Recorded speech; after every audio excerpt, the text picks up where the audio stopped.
I'm opening the meeting with the MDP land acknowledgement. Washtenaw County occupies the ancestral, traditional, and contemporary lands of the Anishinaabe of the Three Fires Confederacy, the Odawa, Ojibwe, and Potawatomi. The Washtenaw County Democratic Party recognizes historic indigenous communities in Michigan and those who were forcibly removed from their homelands. Washtenaw County occupies land ceded in the 1807 Treaty of Detroit. We further recognize the ongoing relationship of dependence upon and respect for all living beings of earth, sky, and water. In acknowledgement, we affirm indigenous sovereignty, history, and experiences. Thank you. I'm welcoming every newcomer. I know we have at least two, and Eric, who's been here once or twice. Do you want to stand up real quick and say hi? Hey, Kareen, say hi. We want to know who you are. Henriette. Wonderful. Welcome. Woo, newly naturalized U.S. citizen. Welcome.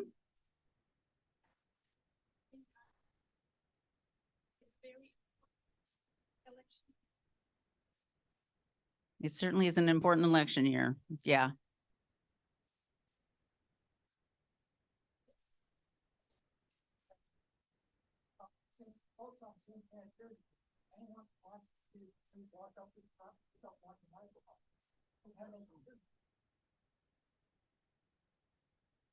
Henrietta is saying what an important election year it is, and she wants to see how the system works. Yes, and also I want to contribute to democracy. Thank you, Henriette. Yeah, you've come to the right party. That's for sure. That's for sure. There's no convincing needed. I just don't know yet in what way I want, what ways I want to get involved. And well, our wonderful membership committee chair, co-chair can help you figure that out. So thank you so much for being here. We're super happy to have you. Welcome, welcome. I don't know you either. Are you new here? You're here. Hi, Rhonda. Welcome. Rhonda Weathers from SOS Community Services.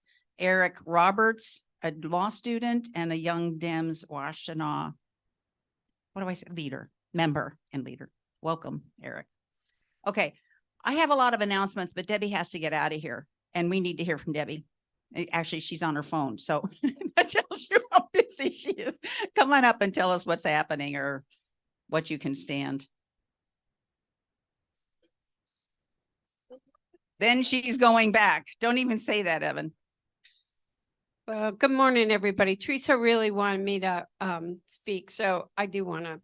First of all, it's always good to be with everybody like you are, the joy in what's kind of a chaotic time. I don't even know where to start. Washington is a mess, as you all know. I was telling some of you that my mother's is in West Bloomfield, Henry Ford, so in intensive care, and so I was worried about her. So Rashida and I flew home on Thursday night on an 8:15 p.m. plane. I spent the day at the hospital yesterday morning. Lisa McLean, who's one of my Republican colleagues, and I work with my Republican colleagues, said, don't come back. You don't need to come back. And our leadership said, you have to get back. We don't trust them. They may try to do something. So Rashida and I took the 253 plane back.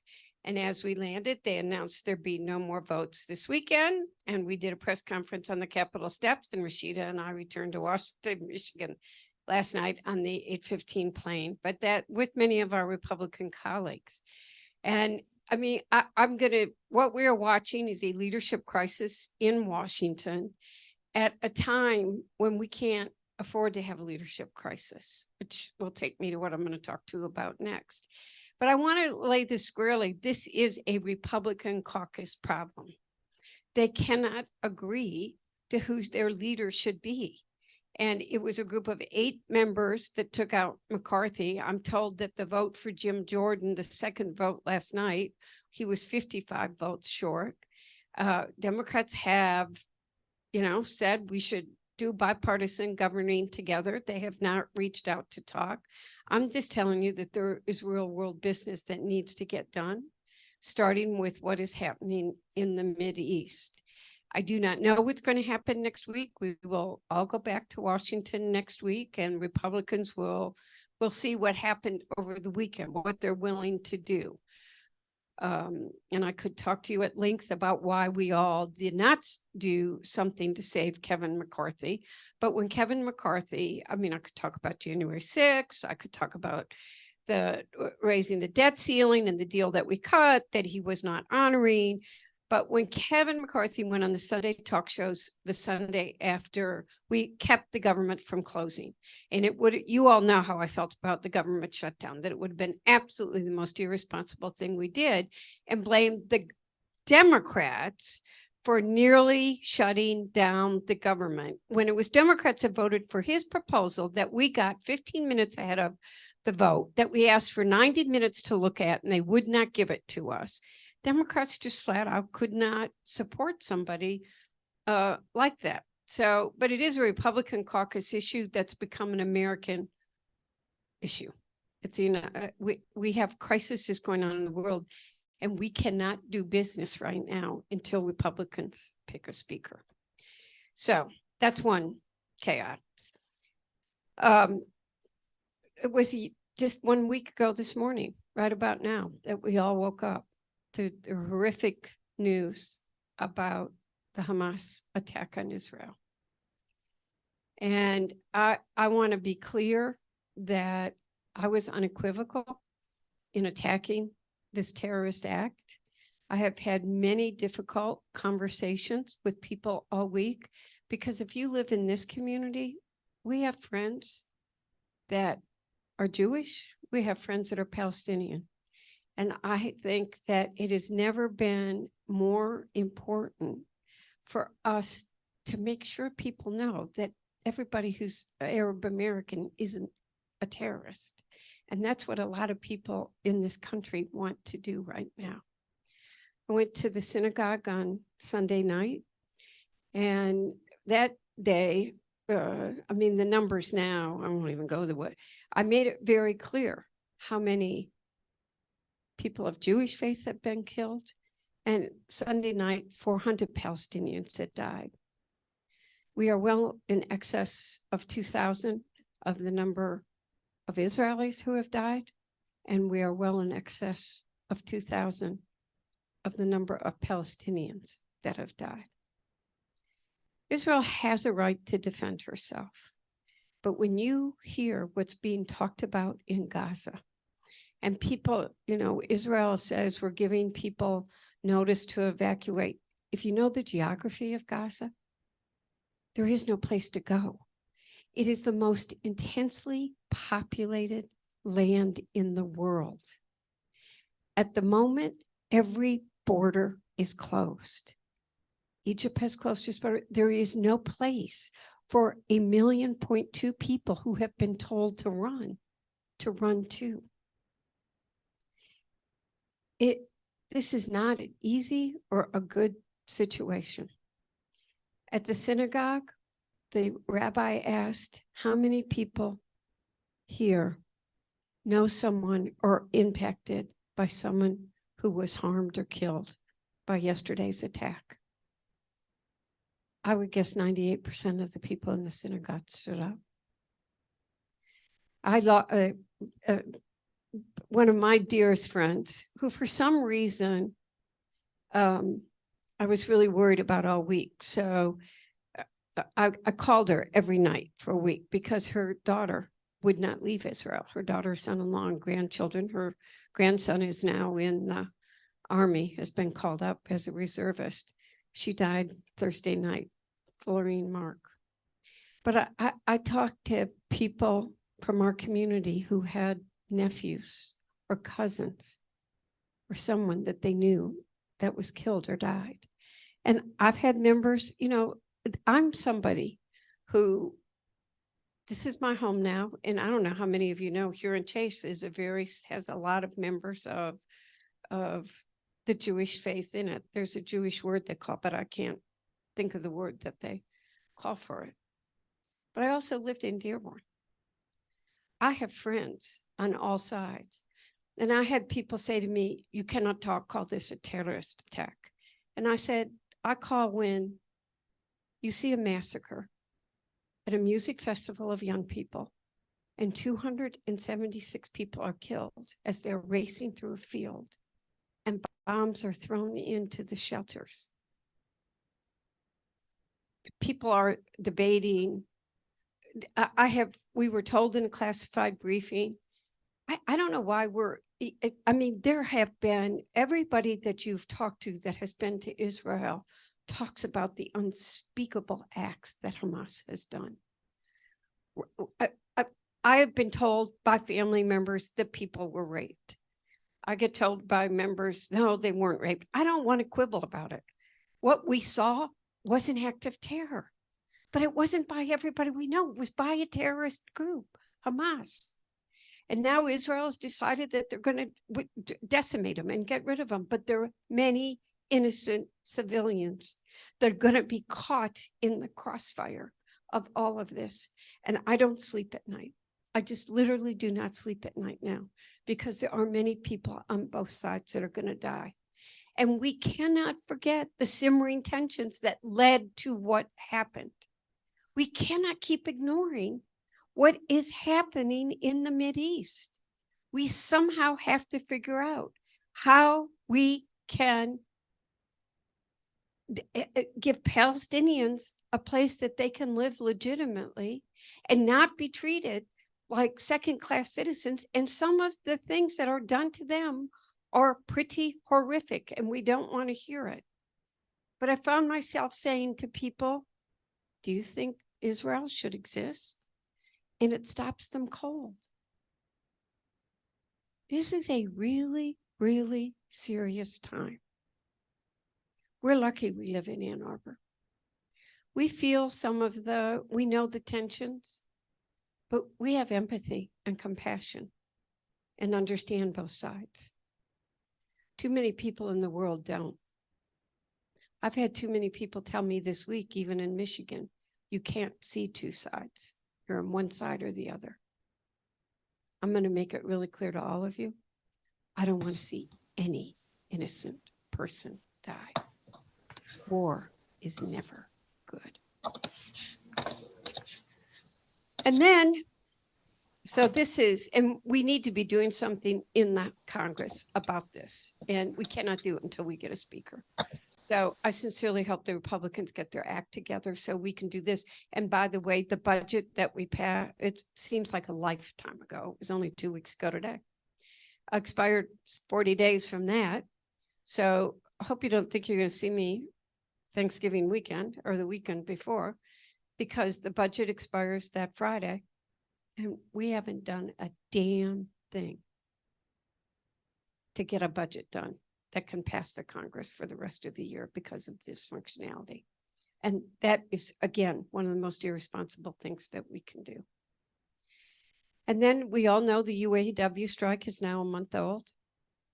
The president, Sean Fain, has asked people to join the picket line this weekend. I'm going to go over to Local 900 later. And in this district, there are 2 other sites on Eureka Road and Taylor Road, the Willow Run, they're GM sites. And the UAW has had much support from everybody because this really has been about worker rights. President Biden came on September 26th and walked the picket line with them. I think the governor and others are totally with the UAW, but worried about the impact on the economy. We got to make sure we're standing strong with the workers, but we need to keep attracting business here. And again, to some extent, in the immediate Ann Arbor area, you're sheltered from some of the hurt that the communities that do have the strikes going on are feeling. So the world's it's crazy right now. But we got to stick together. We got to stand up for what's right. Make sure that we help people know both sides. Pray for everybody. And I don't know what else to say. I'm just going to keep working. There's a lot of good local stuff. We had, Jeff can talk about it. There's a lot of stuff going on. But I think the world events right now are what we are all praying for.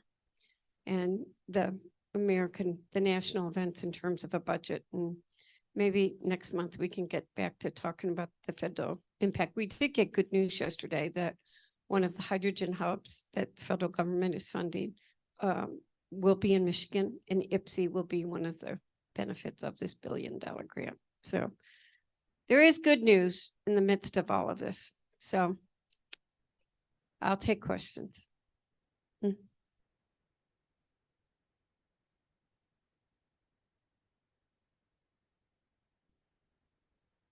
Just for reference for everyone here, for questions to be heard on the Zoom, those asking the question have to come up to the podium and use the mic here or one of the other mics. Otherwise, you'll be inaudible. So I just want to relay one comment from Audrey Anderson, who's on Zoom. She just wants you to mention Ypsilanti and not just Ann Arbor. So, or Ann Arbor. Did you hear me say that? No, this was 30 seconds ago. I'm just relaying it. So I do. Sorry. I was in Ann Arbor, which is what I meant, but I just talked about good news for Ypsilanti. Okay. I'm just. It isn't just Ypsilanti. I also want to say the 6th district is all of Washtenaw County, which I remind our Washtenaw commissioners more than they like me to do. We got the downriver, we got Western Wayne. Our district is the best district in the country and reflective of the people in this country. Thank you. And this is going to be one of my roles in this meeting. People are going to be asking questions or making comments in chat, and I'm just going to convey them. Just now, question on my own steam, and maybe you don't want to answer this, but are the Democrats in Congress considering asking one of the Republicans who voted to impeach Trump, or someone else who's sort of perhaps in the caucus that you're a part of, to serve as speaker and perhaps to vote for that person? Is that conceivable, or is that just not going to happen? So Hakeem Jeffries, and I'm glad to send it to Teresa to share with everybody, did an op-ed this week that said Democrats want to govern in a bipartisan way. There have been other discussions. I believe that Democrats' strength has been in being united, and that our leadership needs to be doing the negotiations with anyone. And I will say that we did the one thing I did do while I flew to Washington for 3 hours was to stand on the Capitol steps with our leadership in being united and reaffirming that we should be running the Congress in a bipartisan way. One more. This is a question from chat. Is there anything that the people in this room can be doing to promote a solution to the speaker crisis? No, your problem is you got me. And I'm like open to everything. And I mean, I'm not open to anything. I actually have made very few comments about anything on the Republican side, though Jim Jordan did on January 6th. And I'm going to refrain from any comments because we're going to see where they come from. But in this room, I think you should talk to your friends, especially your Republican friends who have Republican members of Congress, and encourage them that this has to get resolved, and encourage them to work with Democrats to that we need to get this problem solved, because the country is facing a lot of very serious issues, and we can't afford to be dysfunctional in the way that we are right now. Thank you. All right. Thank you.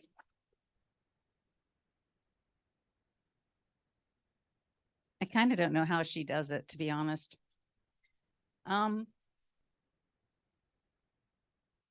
I want to read a statement. That's in line with what Debbie just said about innocent lives. I'll try to get through this. This is from New York City's controller, Brad Lander, speaking at a vigil that was held in Washington Square Park last Wednesday, 2 days ago, by the Jewish group If Not Now. He said, "Every human life is crafted in the image of God. Every single life lost, every Israeli murdered by Hamas Every Palestinian killed in Gaza is a human spark that is extinguished. We mourn those human beings and we mourn the loss of that human spark. So what Debbie said. Okay, so welcome to everybody. Electeds, say hi.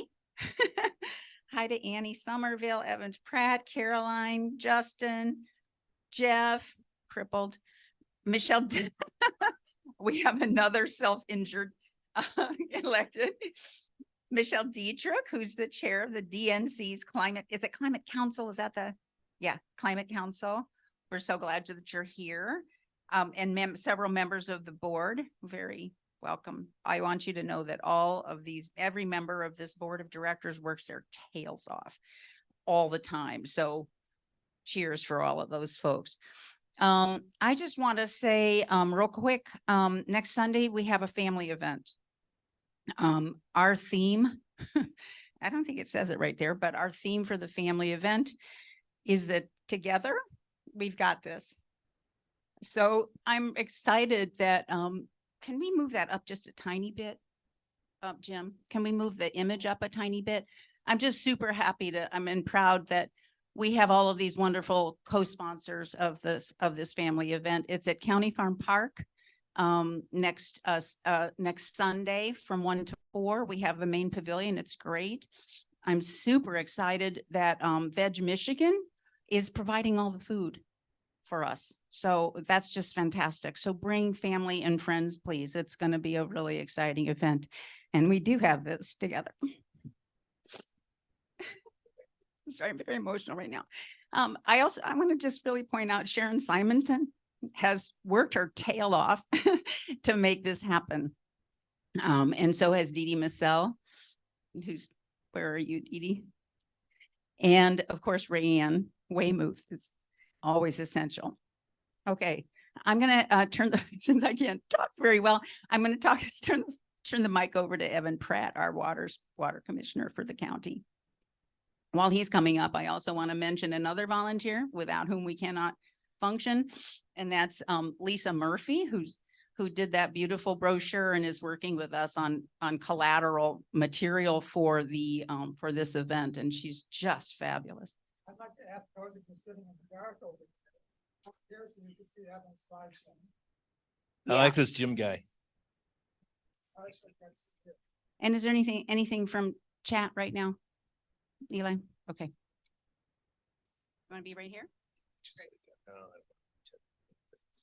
Okay. Well, okay, I got you. All right, thanks, everybody. I'm going to just warm things up for 3 or 4 minutes before I do about a 10-12 minute presentation. First off, I'd just like to ask, I like to start off, I don't want to just tell people stuff. I'd kind of like to try to talk about things people want to know. So I like to start with, raise your hand if you think you know something my office does, the Water Resource Commissioner's office. All right. Michelle, name a thing that you think my office does. All right. Michelle said wells and sanitation. You get a prize for participating, a little magnetic chip clip, but actually, the Water Resource Commissioner's office does not deal with wells and sanitation. The county does, though. The county Environmental Health Department or Division of Public Health actually does all the wells and sanitary sewer permitting. So along the lines of drinking water and the other water that you want to go out of your house, my office does not typically deal with any of that, although I do have a role in funding and financing if a municipality wants to do a water and sewer system. I see another hand up. What do you think something my office does? I'll repeat what she said, so it's okay. Culverts, she said culverts. Raise your hand if you have some idea of what a culvert might be.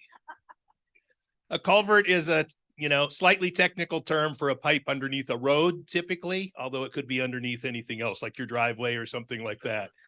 So the answer was culvert. And yeah, that is true. In a lot of situations, my office does deal with the way water gets across and obstructions such as a road or a driveway, right? These creeks were all here before we showed up, even before the indigenous people showed up. And eventually when someone wanted to get somewhere, they said, hey, let's find a way to get across this water. And eventually culverts got invented. So we deal with stormwater, we deal with rain, we deal with flowing water. But one thing people don't know a lot of times is the whole law that governs my office doesn't have any of that technical stuff in it. It's a process law about special assessments. So when you pay taxes, you don't pay taxes for dealing with stormwater or rain. In a city, they have an obligation and a responsibility by statute to deal with water when it rains. There's no real standard or requirement, but most elected officials like to kind of marry that up with people's expectations. In a county-wide setting and in townships, there's no one who is obligated or receives funds out of taxes to do that. So everything is special assessments. So probably 15% of the historic creeks in the county, my office has been petitioned by people who said, we got something that is so bad that we would like you to tax us more to fix this problem. And a special assessment district gets set up. Everybody whose water heads to, maybe it's a new culvert, maybe it's a storage basin to keep water in. Everybody shares in that cost, and the local municipality does too. So special assessment again means we've got just one thing we're going to do. Everybody who benefits gets to chip in and pay a share of that. So interesting thing. So I have a prize. I have some dog poop bags. Let's keep that stuff out of the water, right? Pick up your poops. All right. I know we're a little short on time. So last thing I'll say before I start the presentation, raise your hand if you went to bed last night thinking, oh boy, I get to hear an engineer talk. 3 people, just for those of you on Zoom, 3 people. And there's not 200 in the room today. So I feel like percentage wise, I'm good. So last question, does anybody know the difference between the extroverted engineer and the introverted engineer? Teresa knows the difference between the extroverted and introverted engineer. Teresa, tell me. The extroverted engineer looks at your shoes when he talks. Exactly. Now, I gave that answer once to my own joke in the office, and I was quickly corrected that it might be when she talks. So now I say when they talk. That's kind of my way of doing it. I'm really glad that we're seeing more and more women in the technical areas and that type of thing. I would say my office does a lot of stuff. Today, I'm just going to talk about dealing with rain and what our strategies are for dealing with climate.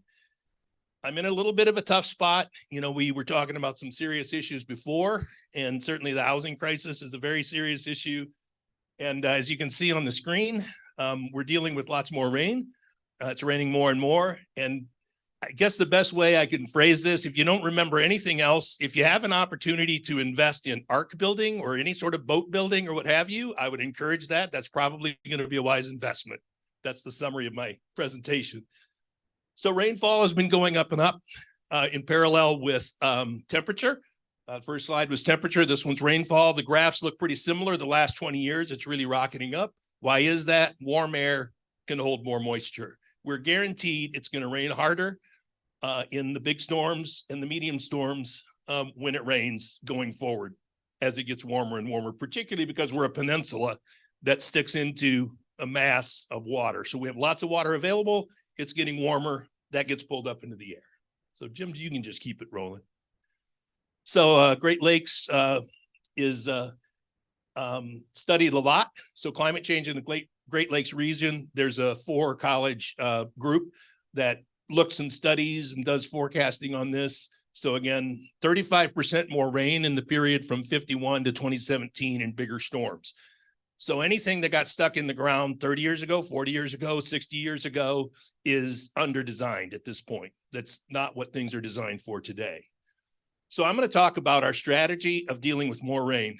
We dig big holes, we dig site-specific holes, and we have a lot of people who help us out with green infrastructure. Those are very small holes. So go ahead. On the regional storage side of things, in 1968, there was a very big flood in Ann Arbor. A cell parked around this area in Livingston for a good week. It rained really hard. There was a lot of flooding in 1968. 2 dams were knocked out, Argo and Superior. 2 other dams that the city owns, City of Ann Arbor owns, were damaged. Lots of problems in the area. Lots of studies resulted in many. They look like really big holes in the ground. You probably don't see them, but most of those places where we've got a blue dot, there's going to be between a 2 to 5 acre place for water to get held up so it doesn't all end up downstream on somebody. And they vary from 3 to 5 feet deep, 6, 7 feet deep in some places. So our goal is to store water during storms. It's raining harder and harder. It hits the neighborhoods. We want to capture that water before it gets to the bottom of the hill, because people at the bottom of the hill are going to be negatively impacted, as we've seen lately. You can go ahead and advance it. So here's one example of a regional storm back behind the High Cone area. There's a large area called Doyle Park or Mary Beth Doyle Park. My office owns the land, and we lease it to the city for $1 a year or something like that for a nice big park. And when you look at an aerial image of a community, it's a little hard to see. This presentation will be out for everybody, but there's a lot of hard surface that's get put in. And when hard surface gets put in, that means water can't soak into the ground anymore. So we're trying to hold up that water before it gets downstream, like I said. So Mallett's Creek drains about 40% of the city of Ann Arbor, 11 square miles. And if you go ahead and advance it, Jim, this is what Mary Beth Doyle Park looked like beforehand. So the Icone area is here. The Packard-Eisenhower split is right up here for people who are familiar with the area. And this was one of the areas in many, probably a dozen studies done after the flood of '68 to build things in the mid 70s to early 80s. This was an area that was cited. This is 1968, 66 aerial prior to the flood. So next slide, Jim. They built a storage basin. Pretty solid state, doesn't do much in smaller storms. So one of our strategies is we're trying to retrofit all of these basins so they can do more work for us. If you look at an aerial image of these developed areas, you quickly see the only place to provide storage is either schools or parks. There's the only places with a lot of green space. Maybe churches have a little bit of green space too, but it's not a use that fits. So this is what we have today. We've retrofitted it so the water will take the long way, if you will. This is Mallett's Creek right here. In normal times, the water takes the long way around. Sediment settles out. We've doubled the amount of phosphorus we collect. Phosphorus is what causes these harmful algae blooms. That means you can't drink water. So, and you can just go ahead and advance it. I don't need to elaborate too much. This does more work than it used to, and you can co-locate it with a park. On the right-hand side, you see a disc golf course. There's basketball courts on the far right, and those two red arrows are a couple of photos we're going to show you of when it rains. The top arrow is actually a dam that's in Mallett's Creek that holds the water up and shunts it around the loop. So we'll go ahead and advance it, Jim. And that holds about 14 million gallons when it rains hard. So you can see this park is flooded. The disc golf course right now is underwater in this photo. Go ahead and advance it. And this is what's coming down the creek. I mean, this is pretty serious, and this is a pretty small rain. This might be what happens every time there's a half an inch of rain. So another place we did it, we have residential neighborhoods that today, when residential neighborhoods are built really since the 70s in the Ann Arbor area, partly as a result of that flood, every development of any substance that gets built needs to dig a hole to store water. And there's requirements for how big that should be and how often it should get flooded out. But most of our developed areas throughout the county were built before that was a requirement. Yes, plenty of things have been built since, but this is an area where they did not build storage in for stormwater management beforehand. And there's been terrible flooding. We've had to retrofit what goes on. So this was street flooding. This is well after a storm. This is a storm in 2012 where cars were floating down the streets, Delaware Street, Moorhead Street, Churchill Street. You can go ahead and advance it, Jim. So Jim, toggle back and forth on this. This is a computer model of that's how bad the flooding was. And we've dug a hole in the ground. And just go back and forth real quick 2 or 3 times. So you can see, we can model how much flood relief do you get. So we did a study of the about 900 acre area that was circled there and identified 3 locations where we could add stormwater storage. The first one was built and completed last year at the corner of Scioto Church and the freeway, Scioto Church, Maple and the freeway. A couple more to be done, but this is the scale of it. These are 6-foot diameter manhole things sitting there. Things is a technical term. And there's a creek that winds through there. We've made the creek a little more sinusoidal, a little bit better habitat. It looks a lot nicer if you go out there now. All the plantings have come up, and we're going to continue planting shrubs and trees over time. So that's what we can do in neighborhoods to provide flooding relief. There's additional work proposed in that area as well. Pioneer High, there's a bunch of pipes around Pioneer High and under Pioneer High. That's what the blue is. And this is what's underground underneath where all the RVs park. Look at the people and compare that to the size of the storage unit that's underneath. That small arrow at the bottom is pointing to a 6-inch diameter hole. So you can see there's rows and rows of holes. We found an area of sand underneath Pioneer High. So we infiltrate about 40% of the water that passes from the Edgewood neighborhood, the Snyder neighborhood, from Pioneer Woods. That all gets held up a little bit here. And if we can hold up water even just for a half a day, when it rains really hard in an urbanized area, that water is going to show up at the bottom of the hill after the rain that fell on the bottom of the hill goes away. So the idea is hold it up just for a half day, a day and a half, and then release it more slowly. So right now, we've probably, as a rule of thumb, in a developed area, you need 5 to 10% of that area doing your stormwater management work for you if you want to handle what's called the 100-year storm. Little tangent, there's really no such thing as a storm that only happens every 100 years. That's just an oversimplified way of saying statistically, somebody's done math that I can't understand to say there's a 1% chance in any given year that we'll get this amount of rainfall. So around here, that number is 5.1 inches, has got a 1% chance. That stuff's out of date. I don't know enough about the math, but I know what I see. And we've had 3 events in the last 5 years that are bigger than, what they say is maybe a 0.5% or less chance of occurring in a given year. So I don't know the right answer, but I know we need to provide more storage and capacity. So again, we're doing large basins and we're maybe getting about 10% of the issue dealt with in these large storage basins. So on site is the best way to do it. So we're going to talk site specific.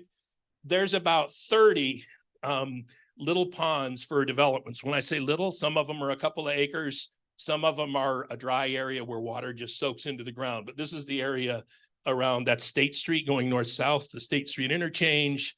These are some legs of Mallett's Creek. So you sort of get an idea of this area, pretty developed and newer development. So there's a lot of detention basins, but on the right side, older development, not so much storage. How do we deal with that? We've got some basins downstream that we've retrofitted.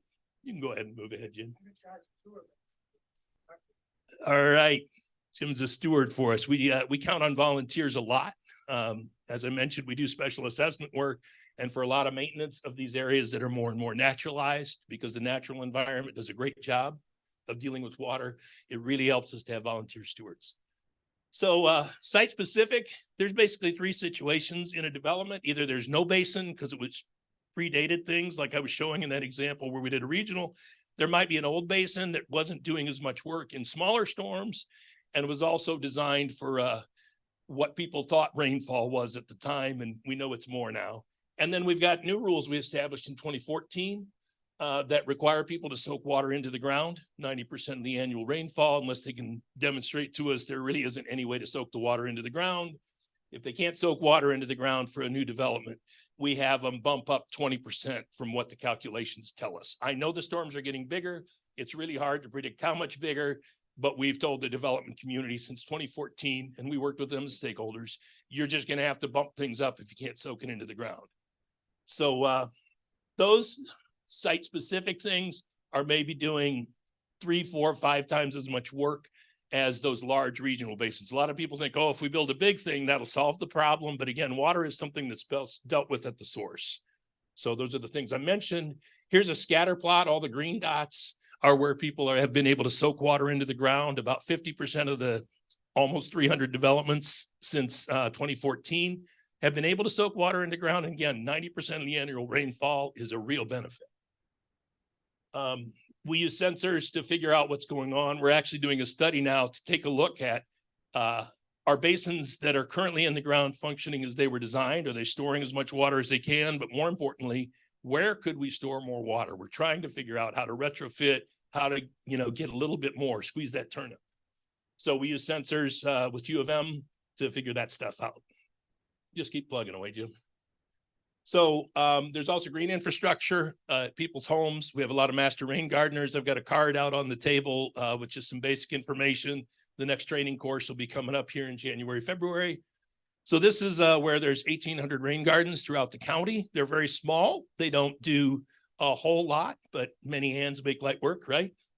So Veterans Park, right next to the ice arena there, nice big rain garden that has been doing a lot of work and has grown in nicely. And then the next example, Stone School Road along the top, the ditch is very deep there, 3 or 4 feet deep there. So we can have bigger plantings that are doing more work for us and helping out in Mallett's Creek. We have a little cut sheet, so our volunteers have a pretty good idea of what's the original intent, what type of plants are we looking to keep, and we actually will provide people with a photo guide like you see in the bottom left of like, don't pull this, pull these other weeds. So these are fun volunteer work days that I like to go see. And this is more the residential scale, so that's not huge, but that's dealing with the water from this home's roof. Soak that into the ground and we're all better off. Miller Road, there's 23 rain gardens. This one is very simple. That's called a fox sedge. There's just one kind of plant, 4 maple trees, and it's easy. And there's a lot of underground storage. All of these streets in Ann Arbor and Ypsilanti have some sort of soak the water into the ground because streets typically were not built to provide any stormwater management other than push it down the way. So in Ann Arbor, they realized we could do this underground. The whole downtown is a big sand sea. So these are areas where we've worked with road agencies to get more out of the public right away. Go ahead, we're just about done. So they can look pretty. The flowers don't flower year round. We do have to maintain them, and we typically go out a couple times a year. And then back to Mallett's Creek, there was a big plan back in 2000, and the next slide shows how just, you can't read all the text. The point is a lot of boxes have been ticked, and some of that has been done with grant money. And just a couple of more slides at the end here. So there you go. Thank you. We'll get this presentation over to the communications team so it can be available. I'll also include a link. We've done an analysis of equity spending that our office does. So we understand in neighborhoods with whatever demographic we want to screen for, we understand, are we spending disproportionately in areas where people are having a tough time? That's our goal. And the fact is we spend about 45% over on the east side, where we've got about 20% of all of our infrastructure. So that maybe doesn't solve everything. That maybe is just sort of a yardstick, but we want to make sure that we're aware of what we're doing so we can be mindful about how we do it in the future. So, Teresa? So interesting. Thank you so Yep, much, fun Evan. stuff. Yeah. Wow. Well, we don't, Yep. I would love to do an entire, we the need 2 future. or 3 times as much time on your work and other environmental and climate work. So we can't do questions today because we have a long, as you can see, a understood. big panel, but thank you so much. It was Yeah, thank really, you. really fascinating. Thanks, everybody. Thanks. Always available. Thank you. Really great. Thank you so much. I'm going to ask my dear friend and Yoda, Kathy Wyatt, to come up. She's going to be handling the panel, and all the panelists, please find your space here. And while we're collecting the panelists, while they're collecting themselves rather, I also want to just add in terms of the planning for our, it's not there. In terms of the planning for our event next Sunday, the 22nd, Jan Meyer, we have a new volunteer who has just really pitched in and has come up with a million really great ideas. And then also, Mary, want to come up and talk about a little good and welfare quick? And anybody else who has a quick good and welfare before, as the panel gets seated, please jump up to the mic. Good morning, everybody. Thank you. And this is our outreach and community effort. The NAACP Ann Arbor branch will be having their Freedom Fund dinner on Sunday, November the 5th, from 4 to 7 p.m. at the Sheraton on State Street. And what we would like you to do, we have 238 wonderful scholars this year. The tickets for adults are $60, and that is an increase from last year because of inflation. And the tickets for students are $40. We would like for you to sponsor as many students as you feel comfortable doing. If you have any questions, you can reach out to me. I think everyone has my information, but I'll make sure that Teresa posts it so that we can get those young people covered and come out. And this will be one occasion to celebrate our community and our coming generation. So thank you. Thanks, Mary. Any other quick good and welfare? Okay, good. We have nominating petitions for Debbie Dingell. We know we want her back. And we need to all sign. If you haven't signed it, it'll be out on the table out there, okay? So. Or you can take some and gather signatures, which will be very, very useful. All right, Kathy Wyatt, here you go. Thank you so much. Hi, everyone. I'm glad to see everybody in the room, and I'm glad we have some folks online watching this. The Washtenaw County has a housing and homelessness crisis. There's just no way about it, and we ought to care. The first step the next step beyond caring is to find out what is going on and what we can do about it. So I'm going to introduce our panel. We've got Rhonda Weathers, Executive Director of SOS, Jennifer Hall, Executive Director of the Ann Arbor Housing Commission, Chris Watson, Ann Arbor City Council Person, Annie Somerville. Let me catch my breath. She is former Ypsi City Council, Chief of Staff for our wonderful Senator, Jeff Irwin, and a County Commissioner. And then we have Caroline Sanders, Vice Chair of the Board of Commissioners for Washtenaw County, and Justin Hodge, who is the Chair of the Board of Commissioners. So we have two experts, and I'm a big believer, whenever you discuss an issue, you want the people who are experts in the area to be at the table and to really lean on their knowledge. So we're going to start with Jennifer Hall and then Rhonda, and they're going to talk about the crisis, give you some background. I don't know if there are very many people who aren't aware that this is a crisis around housing and homelessness, but just in case they'll set the stage and also tell us from their perspective what needs to be done. So Jennifer, if you want to take it away. Sure. I want to leave a lot of time for discussion, so I'm going to go quickly over sort of highlighting what's happening in the community. But first, to introduce the Ann Arbor Housing Commission. We are the Ann Arbor Housing Commission because the city of Ann Arbor created us, but we actually cover all of Washtenaw County as well as Monroe County. We own and manage properties right now only in Ann Arbor because that's who supports us financially and provides a place for us to build and that we can get things site plan approval. The Housing Commission also administers what you probably know as Section 8 vouchers. They are all throughout the county. And because Ann Arbor is so expensive, those are vouchers that people can take to any private landlord who will accept their voucher and rent to them. About 2/3 are used outside of the city of Ann Arbor. About 60% of those are in the city of Ypsi and Ypsi Township, and then scattered around the rest of the county. When we opened up our wait list, we can only house people through our voucher or the housing that we own and manage that has a rent subsidy. We can only house people and serve folks who actually apply through our waitlist process, or Rhonda will talk about the HOC for homeless households has a different process to get in housing. And so we get thousands of calls, thousands of emails every year.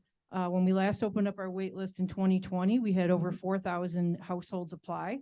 We're down to about 3,000 after 3.5-ish years of people who are still on our waitlist. So there's a huge need for housing, and this is for folks that are at what we call 50% of the area median income or less. The average median income for families in Washtenaw County is $124,000. That's one of the highest in the state, as I'm sure you guys would have guessed. The state itself across the entire state is closer to around $80,000 a year. And so we serve households that are 50% of that area median income. What is the biggest driving factors of our housing crisis? I personally believe that it is the University of Michigan. And I tell them that all the time.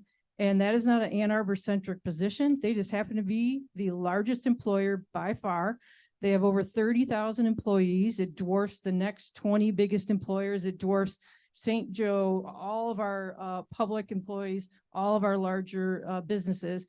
And they have over 50,000 students. So in a county that has over 300,000 human beings, and 80-some thousand of those are either employees or students of the University of Michigan, they have an outsized impact on the entire economy of the county, not just the city of Ann Arbor.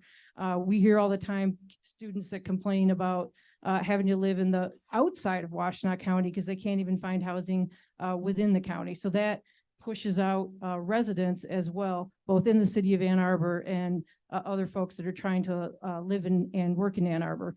And the other thing I want to mention is that the university has recently said they're going to build thousands more apartments, which I think is amazing because they need to. They absolutely, it's their responsibility because they have said repeatedly they are not going to shrink, they're going to grow. So that's impacting all of us. And I think that from a big picture across the entire county, we have self-created the current crisis that we're in. Not just the University of Michigan's impact, but our own zoning, our own NIMBYism, our own lack of attention to this crisis 20, 30 years ago, to the point where now that we have a lot more people paying attention, and now it is extraordinarily expensive to do any new development. Doesn't matter if it's for affordable housing or market rate. I say we need housing of all types to have an impact. And the other thing is, this is my own personal feeling, is that if we continue to treat housing like a commodity and not something that is an essential part of human existence, then we are going to continue to have problems in our housing area, where we have people treated as an investment rather than a place to be able to be lived in. And we have a change in the community where you've always had investors in multifamily.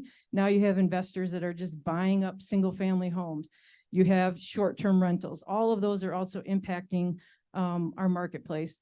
And because folks are not able to afford housing in Ann Arbor, the housing that we actually own and manage, when we pull people off our wait list, it rarely are they Ann Arbor residents. They're actually coming from mostly other parts of the county and sometimes outside of the county as well.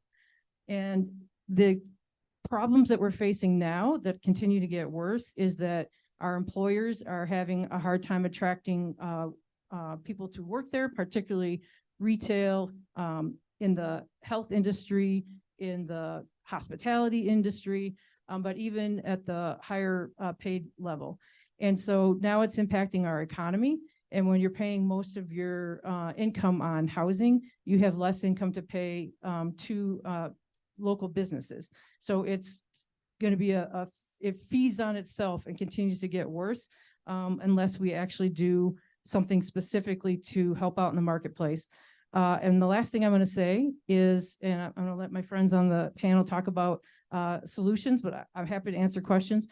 There is no way to provide affordable housing in Washtenaw County without public subsidy, period, of whatever that looks like, whether that's donated land or low-cost land, whether that's cash, whether that's low-interest loans, whatever it is, TIF financing, it doesn't matter. You cannot build housing now other than high-end market rate to even break even, because the construction costs have just went up so high post-COVID. I'll leave it at that and answer questions. All right. Hello, everyone. I'm Rhonda Weathers, Executive Director of SOS Community Services. We're a nonprofit located over in Ypsilanti, Michigan. Been around for about 53 years now, and we offer a variety of housing programs, from emergency shelter for families experiencing homelessness to rapid rehousing, which is a model of housing intervention that places people into housing where they hold the lease with the landlord, and we support them with rental assistance and supportive services for around 1 year duration. We also have a program we work with actually Ann Arbor Housing Commission to help people who are holding a Section 8 voucher or a housing choice voucher, as it's now called, and we make sure that they can retain that voucher. Very often that means that we help them lease up the voucher at the outset of their programming. So in addition to those housing programs, we also have a resource center that contains a food pantry, and we have a resource specialist who works with people to obtain transportation assistance, utility assistance, just about anything they might need. We make referrals into the community. We help them submit barrier busters requests, that sort of thing.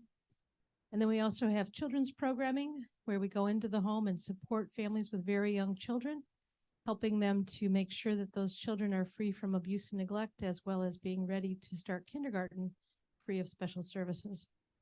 The last program I'll mention that we conduct is our coordinated entry program. We're now part of coordinated entry for homeless services in Washtenaw County.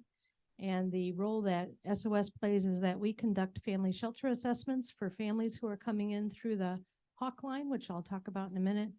And we also provide prevention assessments for those who just need a little bit of funding to help them prevent eviction. So the coordinated entry system in our county is designed so that there is one point of access for anybody experiencing homelessness or housing instability in Washtenaw County. There is one number that someone would call. It's called the Hawk line. Hawk is an acronym for Housing Access Washtenaw County.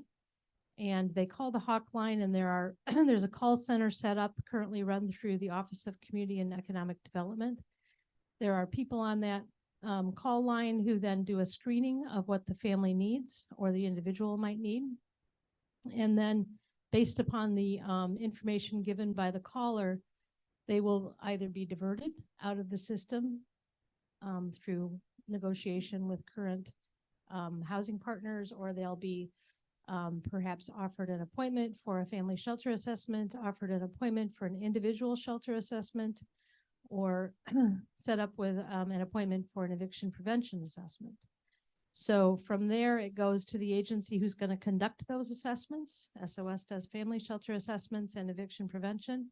The Delana Center or Shelter Association Washtenaw County does the shelter assessments for individuals.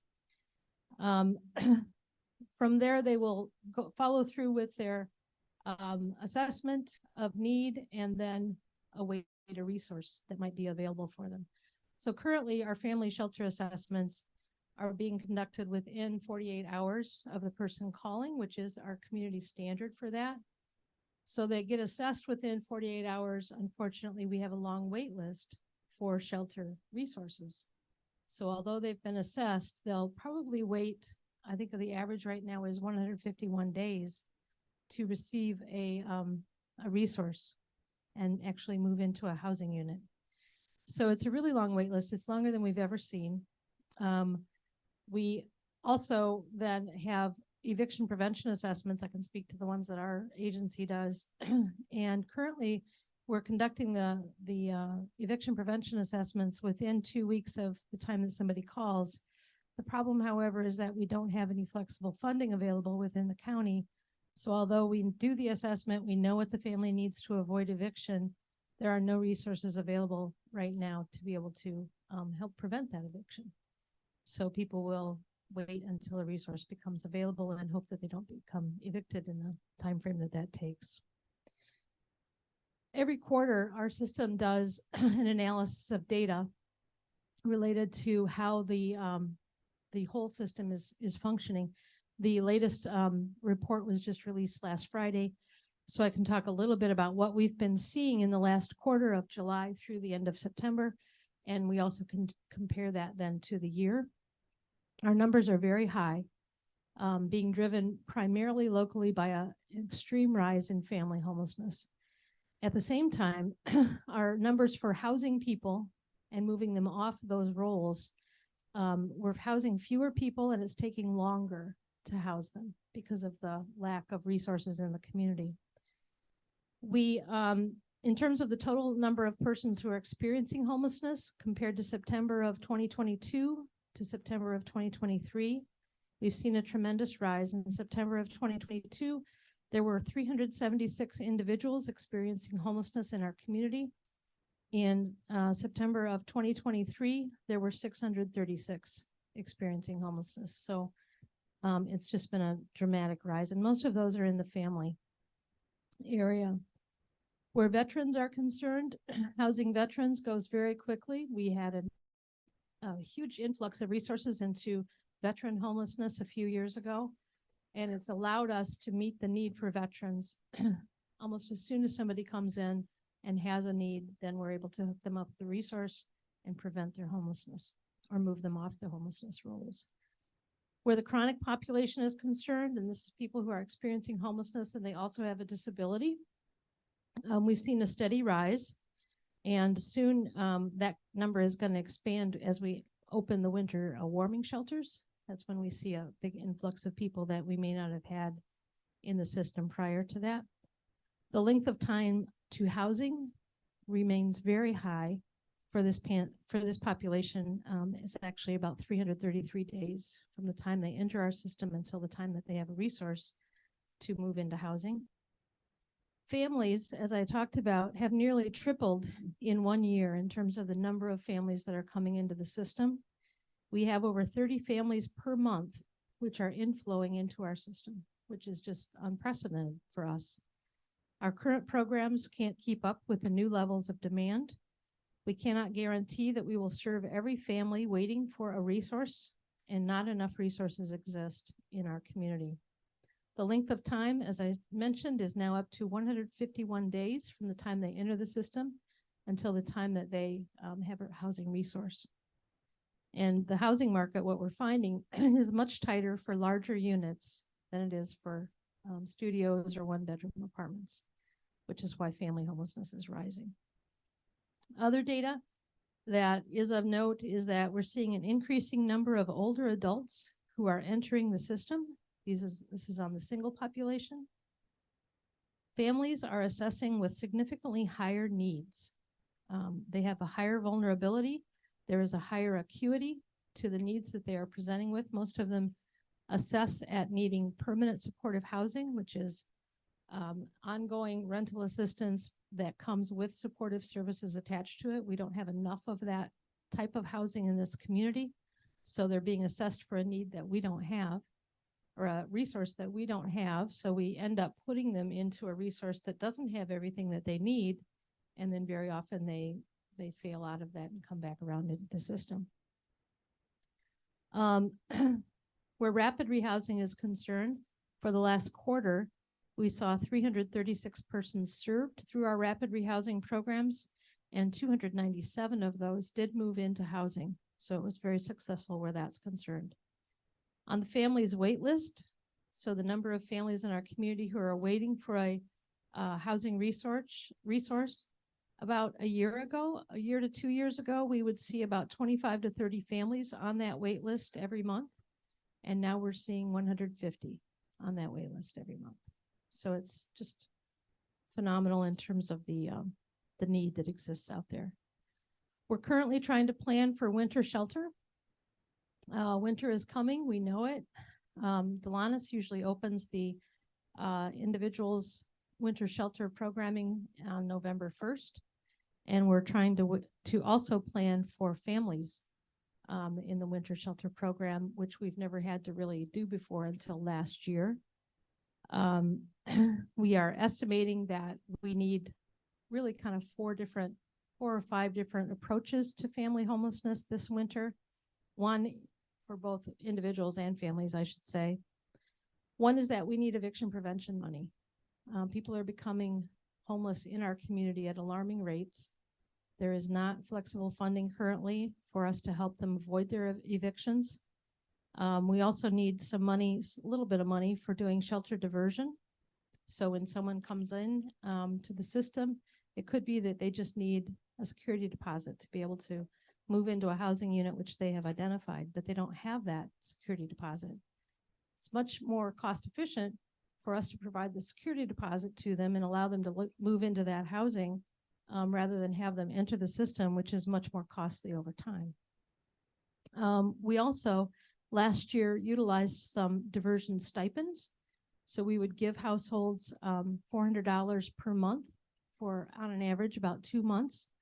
and you let them use that to resolve their own housing crisis. We found that over, I think 58% of those households never came back into the system. So it costs like $29,000 for us for the whole year and prevented a much higher bill. We are also looking at the development of a rotating shelter for families for the first time in many years. IHN at Alpha House grew out of a rotating shelter model many years ago and became a fixed site. But now we're seeing the need for starting up another rotating shelter for families in addition to the shelters that we already have in place. And then lastly, many people know that last year we used hotel stays for families that were coming into the system and we didn't have a resource for them. We are looking at just a very limited amount of hotel stays for families who might have some very young children or have some medical vulnerabilities that prevent them from going into a congregate setting or some other resource. So we're looking to utilize the 5 different approaches to hopefully keep people safe and keep people housed over the winter months. I'll also answer questions later. Thank you. You know, one of the joys of my experience as a young council member has been the willingness of both city staff and Jennifer Hall and community members like Rhonda giving briefings to us policymakers so we understand, you know, the breadth of the need.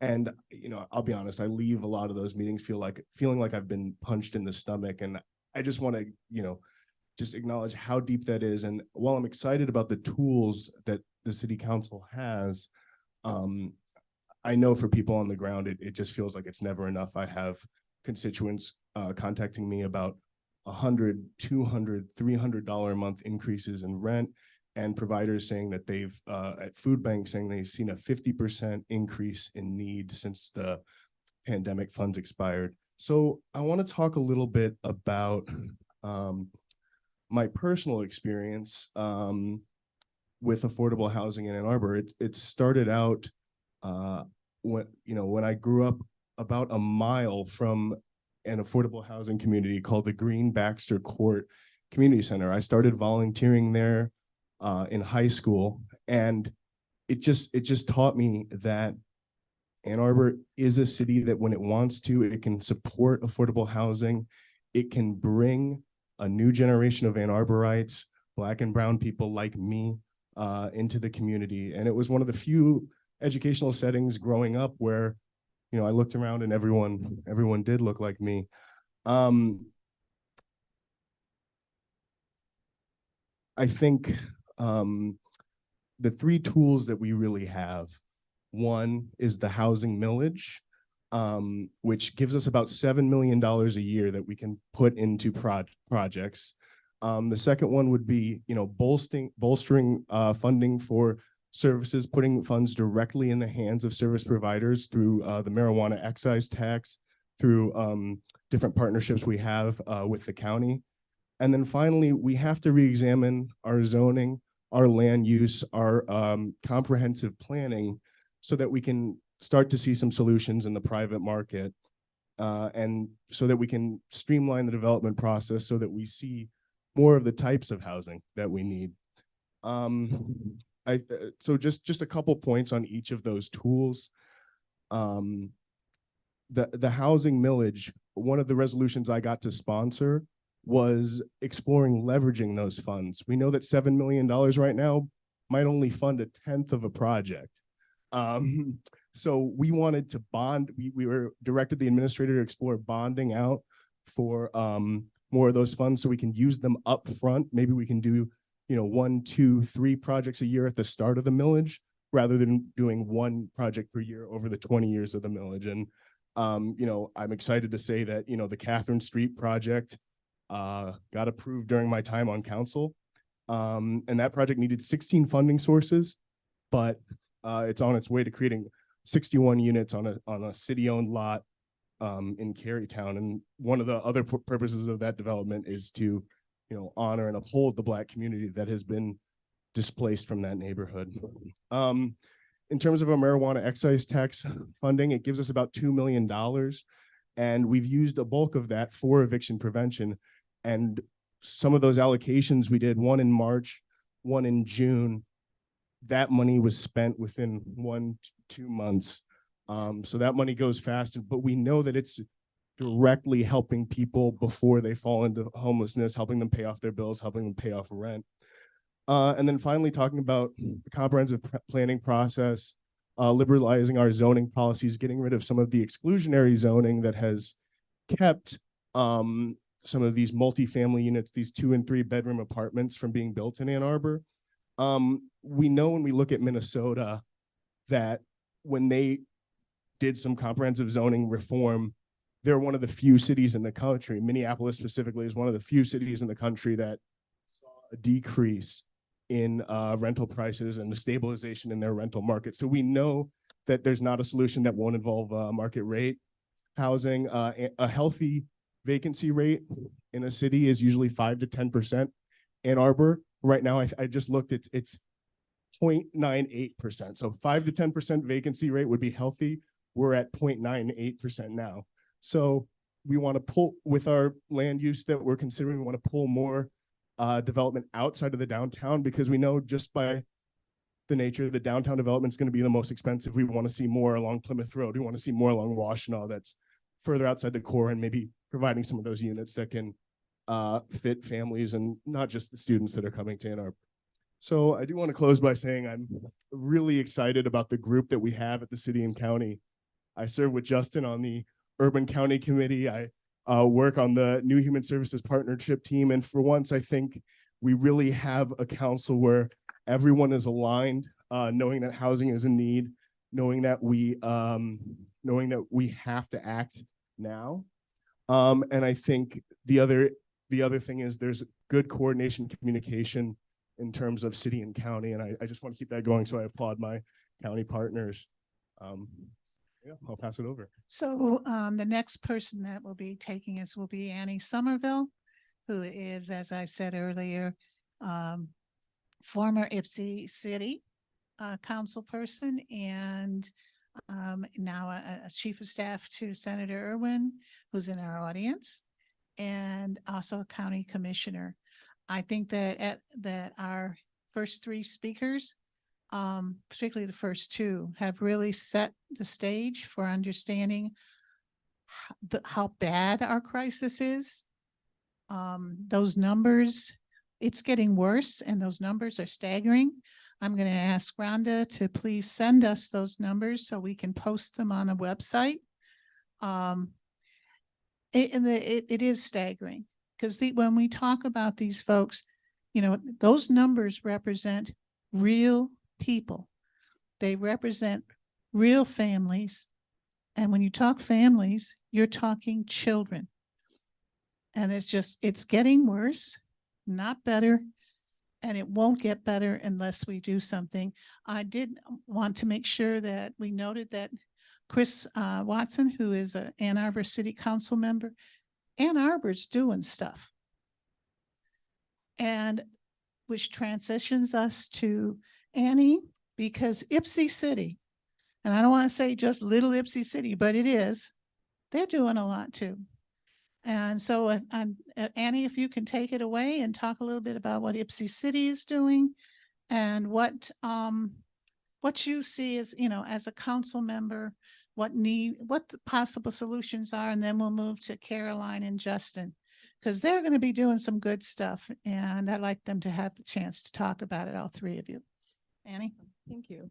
Yeah, I appreciate Rhonda and Jennifer kind of laying the unfortunate news how bad the crisis is. I'm really appreciative of Ann Arbor City Council really taking initiative to focus on housing, and many of the members of City Council have had conversations with me, and we're all, we know that sometimes progress is really slow. So when Chris said sometimes he feels like he got punched in the stomach, I feel that. There are a lot of meetings where we hear public comment and just other conversations that I have with folks in the community, and you often feel really defeated because you want things to happen really quickly, and they just don't work out that way. When I was on Ypsi City Council, we did a few things to help alleviate challenges in finding housing, especially with rentals. We made it easier for people with prior convictions to rent properties by adding felony conviction and misdemeanors to our non-discrimination ordinance.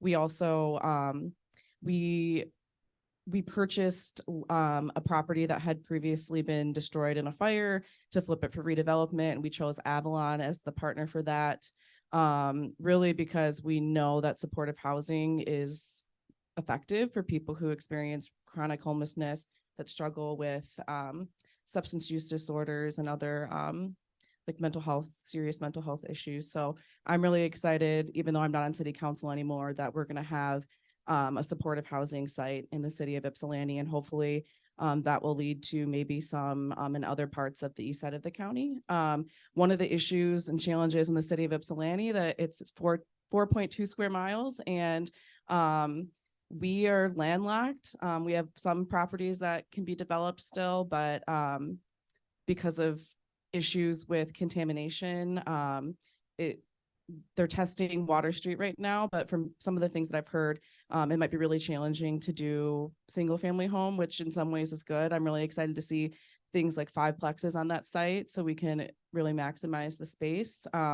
Those are all decisions for city council, which I'm not on anymore, but I'm excited that some of my past colleagues will have to make some interesting choices when it comes to that site.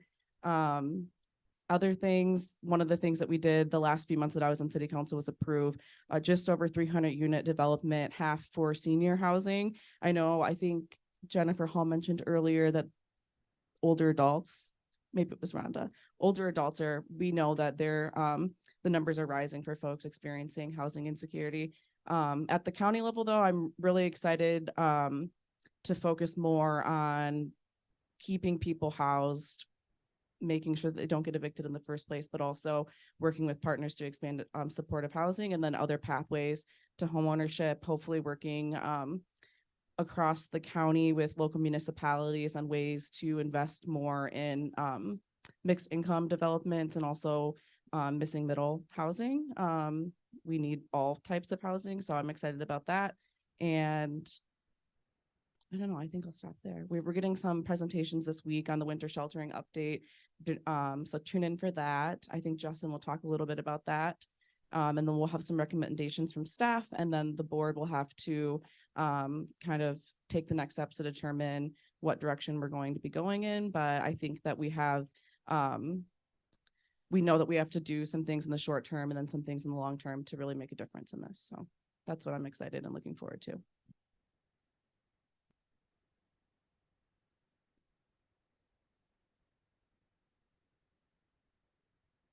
Not really sure how I'm going to weigh into this panel conversation.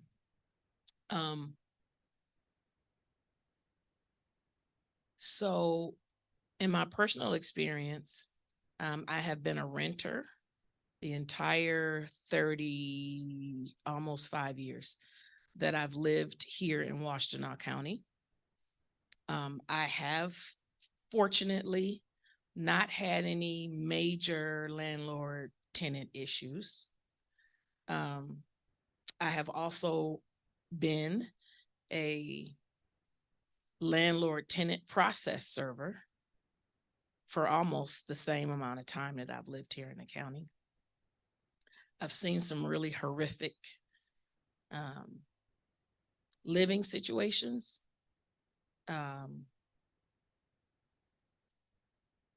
I see some of the abuses that tenants experience at the hands of landlords, but I also see landlords that have, good hearts and have property that is destroyed.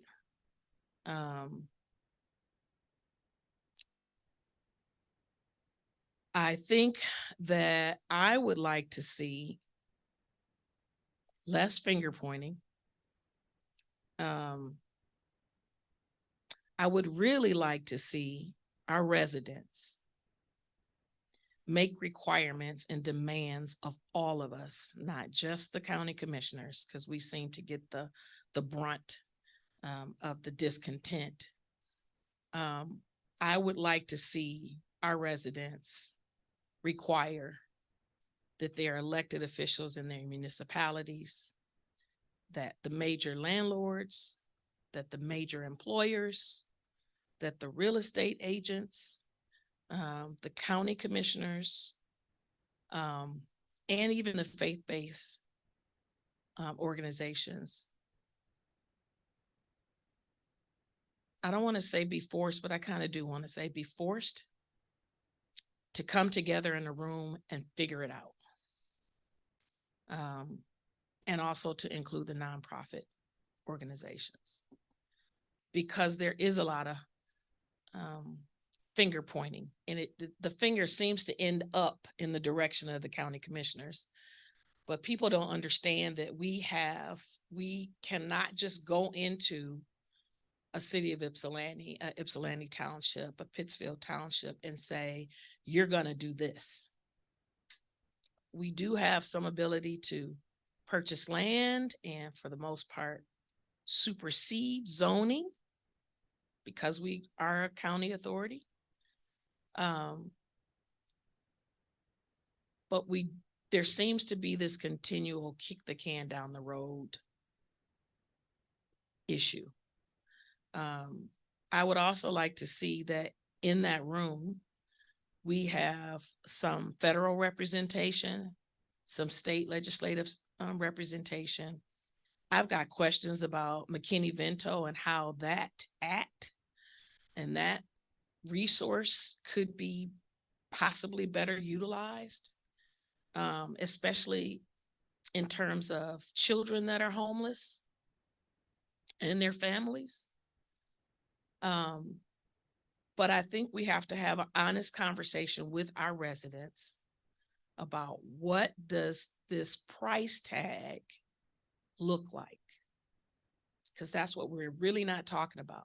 We talk about, well, they don't have enough money to do this, but what does that look like? What is that money? Because our residents are the ones that are going to have to agree to pay.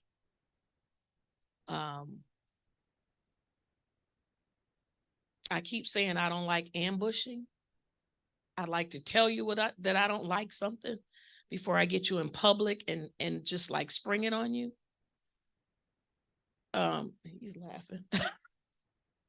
But I do feel like we need to be all in a room and then have the courage to publicly say what we can and cannot do, or what we are authorized either by our voters or whatever guidelines that dictate what choices we make publicly. Because without doing that, that's what keeps kicking the can down the road. If we're all in a room and we come to a consensus, even to be able to say, my district is telling me I better vote no on that. Say it. Be clear about it. Because that might, being honest like that might be able to get some more movement. But when we're not honest about it, there are many places to hide. There are many crevices that you can hide and not take any responsibility for it. We are not going to be able to house every person that is in need of housing. We're just not going to be able to do that. We don't have those resources.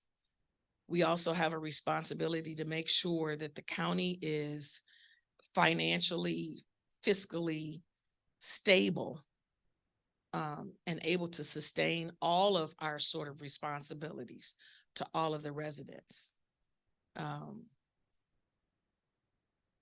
I just think that I have not seen in my very limited time on the county commission any sort of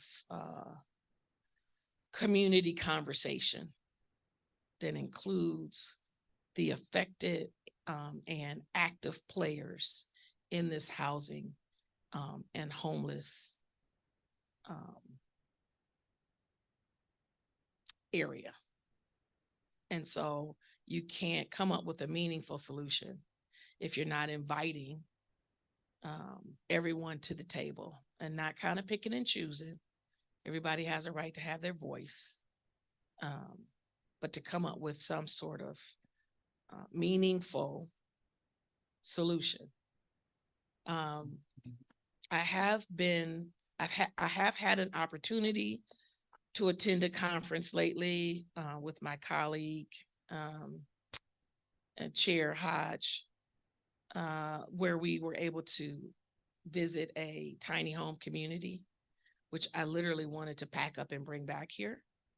And also witness, what did they call it? Emergency modular pop-up housing that you can ship in. If you've got the land, you just pop it up. It's sufficient for an individual to be rapidly housed. And I'm going to ask for an explanation of that actually for the public's sake, for you later to explain what is rapid rehousing. And we are talking about that right now at the County Commission. And then I am scheduled to leave tomorrow and go to a conference on housing and homelessness in Cleveland.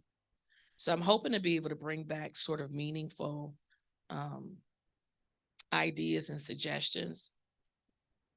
I'll say this and then I'll pass this to Chair Hodge. I personally have said we're not doing enough and we need to look outside of the box, because I kind of keep getting the same answer. Like, well, we tried that a while ago and the answer was no. Okay, but anything that was tried before COVID just needs, stop talking about it. That's, stick a fork in it, it's dead. After COVID, we have all had to pivot. So it's kind of like erasing all of that pre-COVID stuff and saying, okay, because COVID has exposed some nastiness and lack of preparedness on the part of our whole country, not just this county, not just this state, but we have actors that have the ability to provide us with, you know, resources and services, and you have not because you asked not. If our residents understand that we've gathered all of these players together and they walk out of that room not contributing, let the residents know. This major employer came to this event and they said, yeah, we see the problem. We know we're a part of it. We're still not willing to help. That's the only difference. In, I don't like ambushing, but if I brought you to the table and I've asked you nicely and I've explained it, and you can't give me a better reason why you won't help, then at that point, yes, I'm gonna talk about it. So that's me. That's me as the county commissioner. And if I take that hat off, that's me as the rebel resident renter who knows what it's like to have to work 2 and 3 jobs in order to stay in this community. And you know, just try and be a decent neighbor. So I'm going to stop. So Commissioner Sanders made 2 really strong points, I think. One, no single entity can fix this crisis by themselves.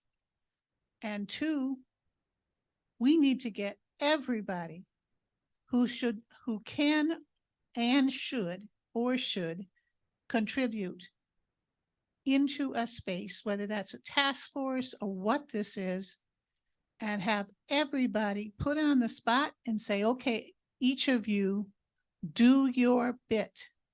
If we really want to make sure that we're the kind of community where we don't have to worry about children freezing to death in the winter, or not being able to get an education because they're sleeping on somebody's floor. This is about what type of community we are, and we're going to need to solve it as a community. Moving on to our County Commissioner Chair, Justin Hodge, talk more about solutions. Yeah, I think I went, ooh, that's loud.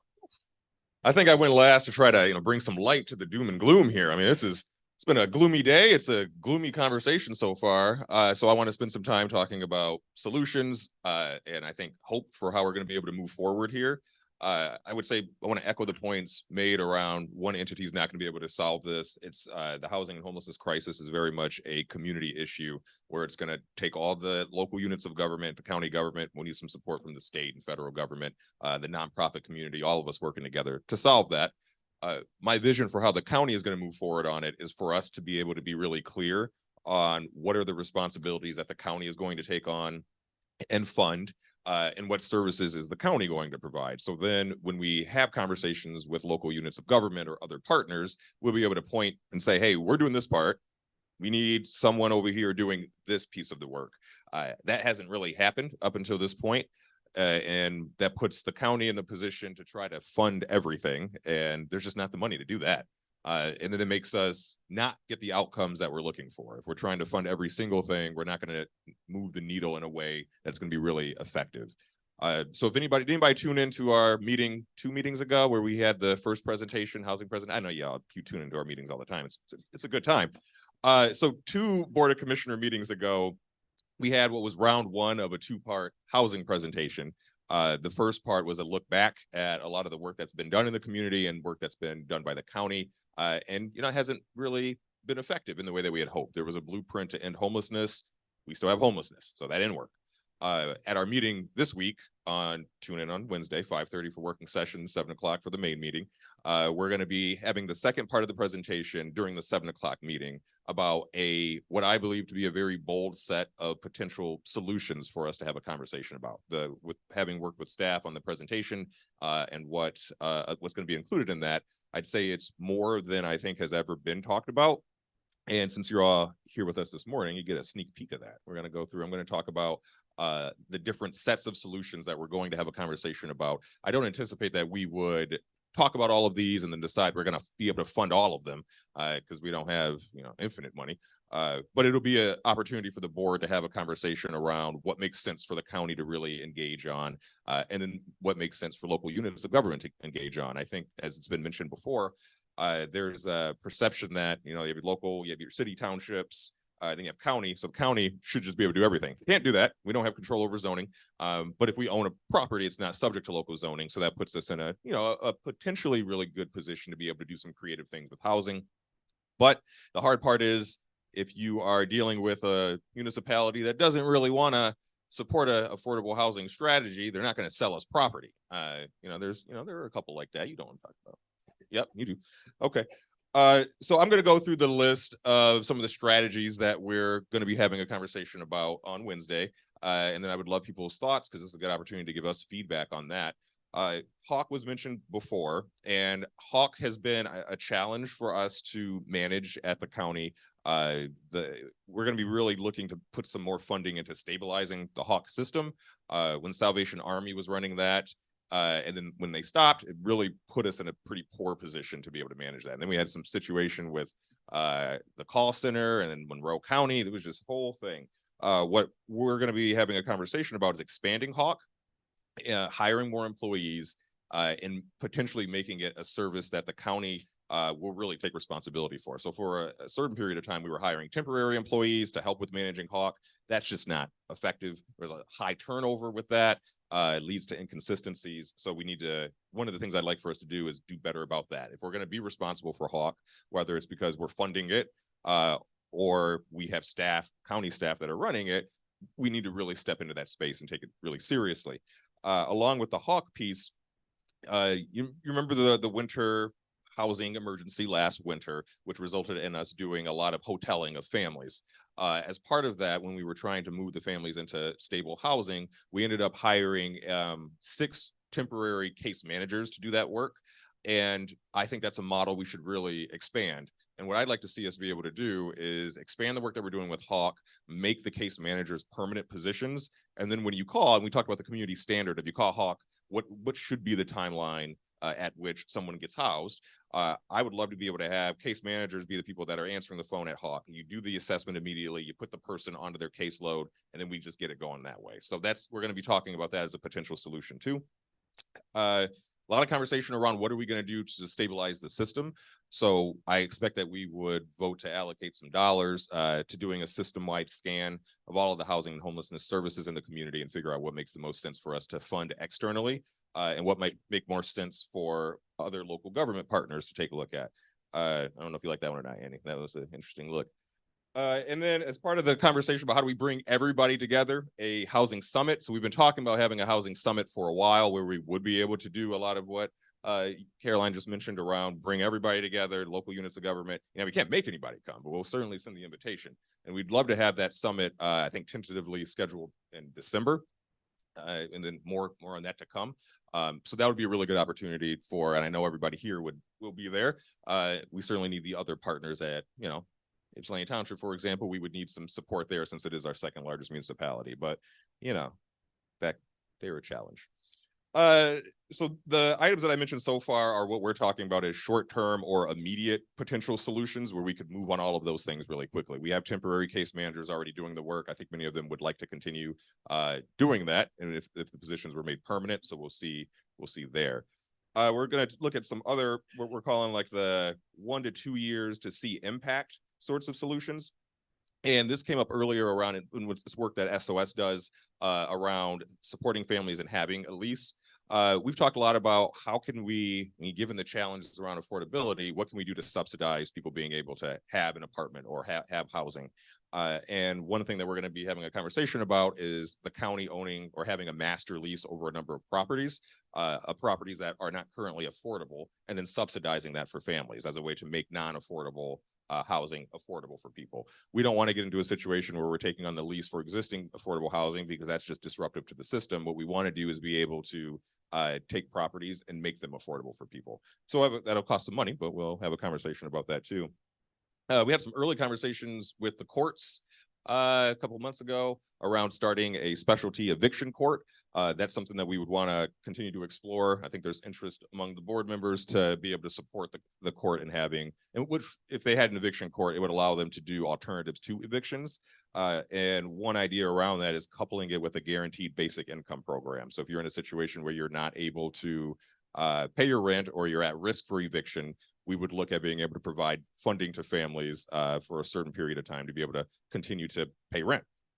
I see some smiles at that one. People like that. You like that one, Teresa. All right, good. Modular sheltering was brought up before. We're going to have a conversation about does that make sense in our community? The challenge we have around modular sheltering is where are we going to put it? We can't put it anywhere that the county doesn't own, which create some challenges because we're going through a space planning process right now. So we'll be able to have a good assessment of what to do with space owned by the county, and then have some sort of conversation around maybe this makes sense to put it in a certain place. But if there isn't that, we'd have to look at purchasing property. And again, that creates challenges if you have property owned by a municipality that doesn't necessarily want to engage in that kind of work. They're not going to sell some property to do that, which is one of the challenges around modular sheltering. But you know, we saw some really nice, was it Pallet? Pallet is the one you really liked? Yep. So we would look into seeing if that makes sense for our community. We would have to learn about the weather piece. Would it be able to work for us given the extreme cold that we have here in Michigan? Am I running out of time, Kathy? Is that why you moved? Nope. Okay, I can keep going on my list then. You make a frowny at me? Okay, make a frowny. All right, we're already talking about the master leases. What else we got? Guaranteed basic income. County land bank. So we've had some ongoing conversations about establishing a county land bank, which might be really helpful as a housing tool, but also could be really helpful as an economic development tool. It works really nicely with our brownfield authority. Honestly, it's a little unusual that a county of our size doesn't already have a land bank. My hope is that we'd be able to do the work to establish that by the end of the year, and then start having some conversations about how we make creative use of it when we get into the next year. The next one I'm going to say might make one of our friends at the end of the table a little uncomfortable. We had some early conversations about it, but the establishment of a county housing commission, which I know creates some challenges around competition for state resources. That wouldn't be what we would be hoping to do with that. A lot of that has to do with, the Ann Arbor Housing Commission could work across the county with the consent of other municipalities, which hasn't always happened. But if we had a county housing commission and we were purchasing or owning property, wouldn't be subject to local zoning. So it would allow us some flexibility in what we're able to do with that property. We would, of course, want to work with the 2 housing commissions we currently have in the county and not step on anybody's toes. So that's a preview for Wednesday. Again, tune in. You don't have to come in person. You can stream it on YouTube or on Zoom. So you first heard it here, folks. So in the future, come to these meetings, no telling what you'll find out.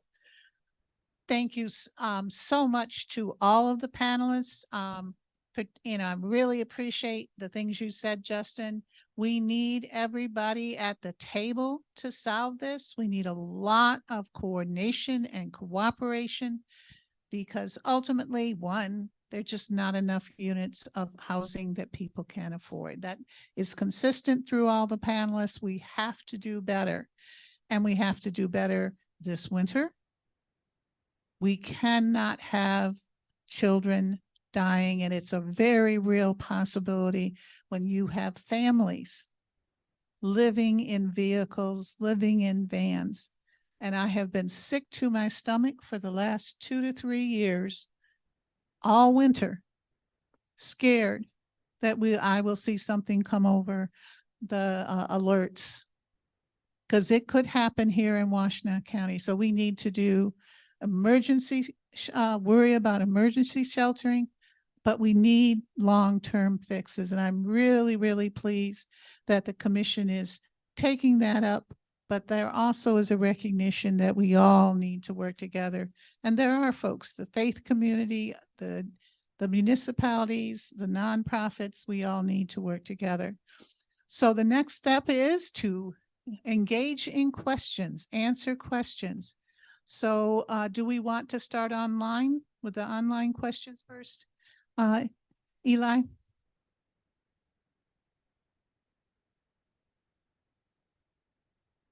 Thank you. I have one online question from Samara Roberts. She's a student, I think law student, working with recently incarcerated individuals. And she wants to know if there are any special resources for people who've just been released from incarceration to find shelter. She believes it's a serious problem.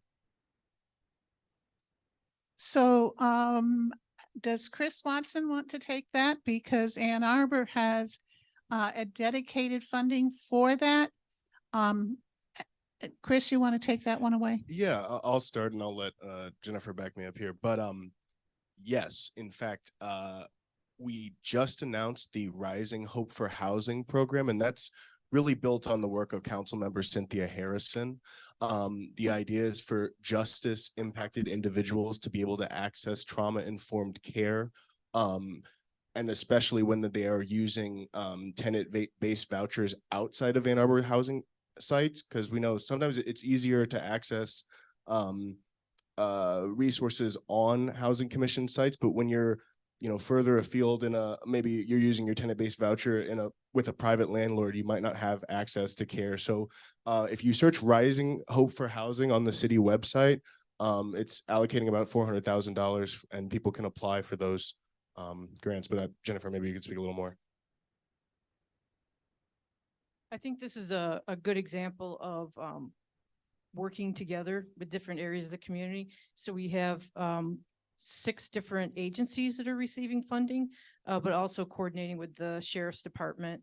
And it does impact the whole county. Unfortunately, it really is only for folks that have a voucher, and it doesn't have to be through the Ann Arbor Housing Commission. There's MISTA and other places that have vouchers, but folks with vouchers, as well as people who are impacted by the criminal justice system. And that is not everybody. There's a lot of people coming out of jail that do not have vouchers, but some of the funds is going toward helping people get access to vouchers and helping them have security deposits, application fees, et cetera. This is funding from the marijuana. And the other option is that we all do our part out there. There are some small landlords who do rent to people who have been justice involved. And I want to give a shout out to Will Epps, who just rented below market rate a transitional house for a brighter way. So it's a question of all of us in our community working hard to making sure that people are housed. Next question. Next Can I question. can I add something? Sorry, because I'm wearing I work in Lansing hat. There's some legislation that Nation Outside's working on that would change the look back periods for folks who have returned from prison or jail, which is super important as we think of like statewide. So I just wanted to throw that out there. And there's ways that so when you apply for a rental unit, when you fill out the application, oftentimes the property manager or the landlord is going to look at your record. And so this would change the look back period. It wouldn't necessarily like go as far as where Ypsi City and Ann Arbor City have gone with misdemeanors and felonies, but it would make it so that after a number of years, that doesn't impact you. So it's a little further down the road for somebody who's been released from prison or jail, but we often hear some of the Nation Outside folks that are affiliated with A Brighter Way I've engaged with in the district recently, and they mentioned that even 10 years later, after you return from prison and you've got gainful employment and you've been a great tenant, when you need to move, it still impairs your ability to be able to rent in a space. So it's not as quick, but it will make long-term sustainable changes, I think, for folks that have records. Thank you. Ellie, do you have another question? I saw a hand raised. Janice?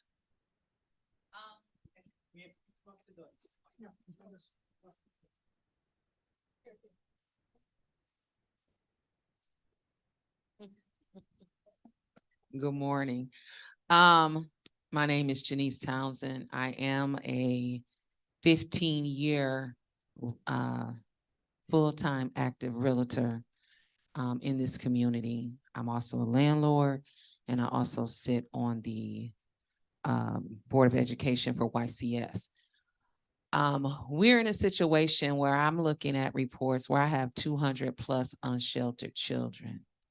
I have personal experience of being an unsheltered child, and I know the effects that has on a child's education, self-esteem, self-development, whatever it is, mental health, all of that.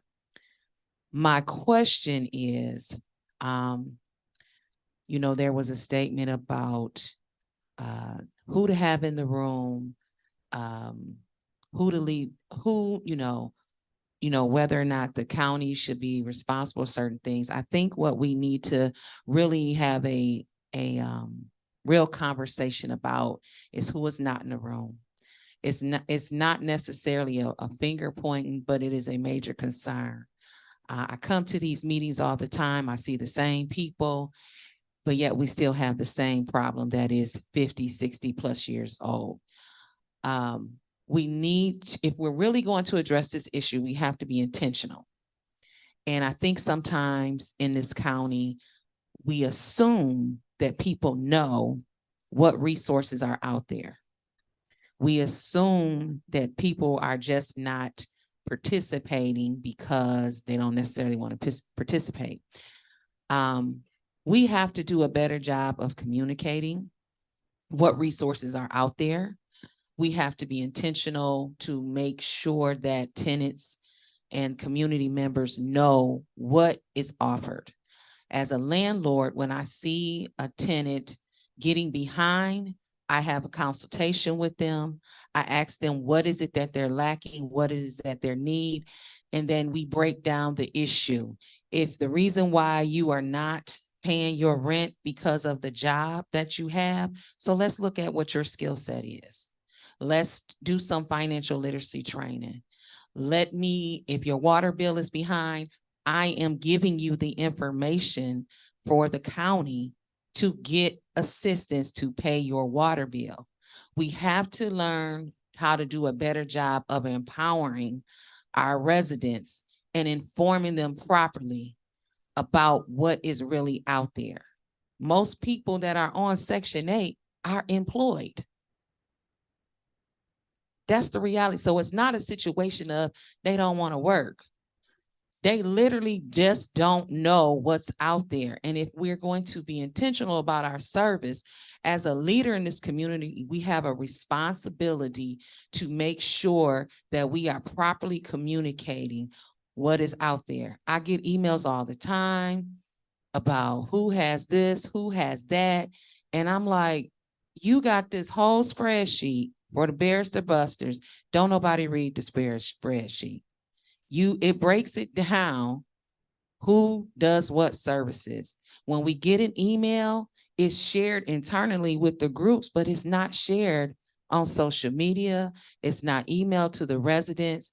And I'm sorry if I'm just too direct, but that's who I am. It is what it is. So I think we need to, as leaders, really come together and say, how can we be more intentional about getting the information out there to empower our residents to hold these individual municipalities accountable of the services that they are and are not providing.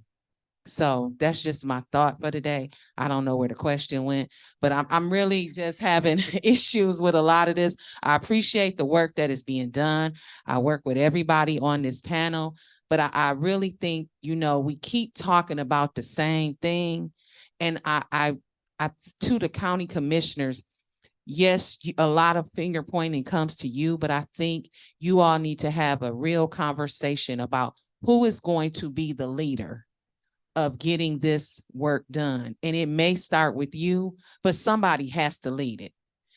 Because if we waiting for somebody else to do the job, it's never going to get done. We're going to be here next month talking about the same issue. And we really need to see who is going to lead this conversation and give people solutions that is really going to benefit our community. Thank you so much. I believe Annie has something to say. If I could say one thing real quick, yes, please, let's get something done. Let's do, and we do need a leader. And if it's going to be the county commission, no, they can't fund it all, but maybe they need to be the ones to make things happen. Annie? Yeah, two things is I remember that I failed to share that some really important legislation that my boss took the lead on passed the Senate this week. And Janice will like this. So in Ann Arbor City and Ypsi City, we have source of income in our non-discrimination ordinance. My boss's bill to amend Elliott Larson to include source of income as non-discrimination passed the Senate. It's for multi-unit. So I think where we ended up landing in order to get the bill moved, it's any property that has over 4 units. So for like the big multi-unit buildings, and the reality is that's what we had to do to get the bill moving. And so sometimes you don't make perfect the enemy of the good. I can tell you that Senator Irwin, did try to fight to just keep it the way that it was. But at the end of the day, you have to make some decisions to get things moving in Lansing. And hopefully we'll get to see that legislation move through the House and to the governor's desk.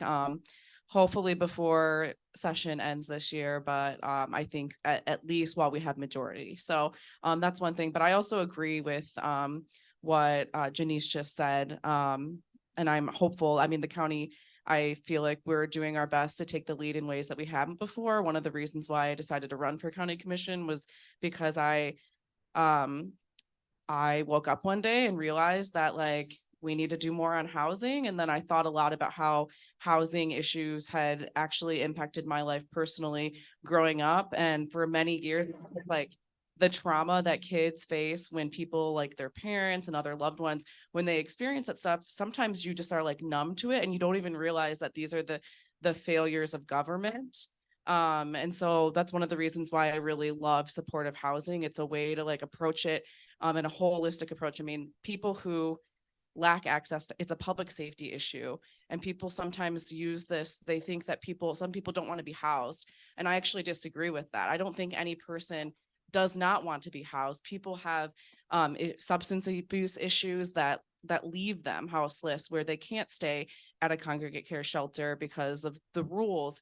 But I really don't think any human being wants to be unhoused. So I try to just keep my belief that housing is a human right kind of centered in all of this, because that's a misconception, I think, that gets shared often when people struggle, especially people with chronic homelessness. It's not that they don't want to be housed. It's that they need more resources, whether it's mental health or substance abuse.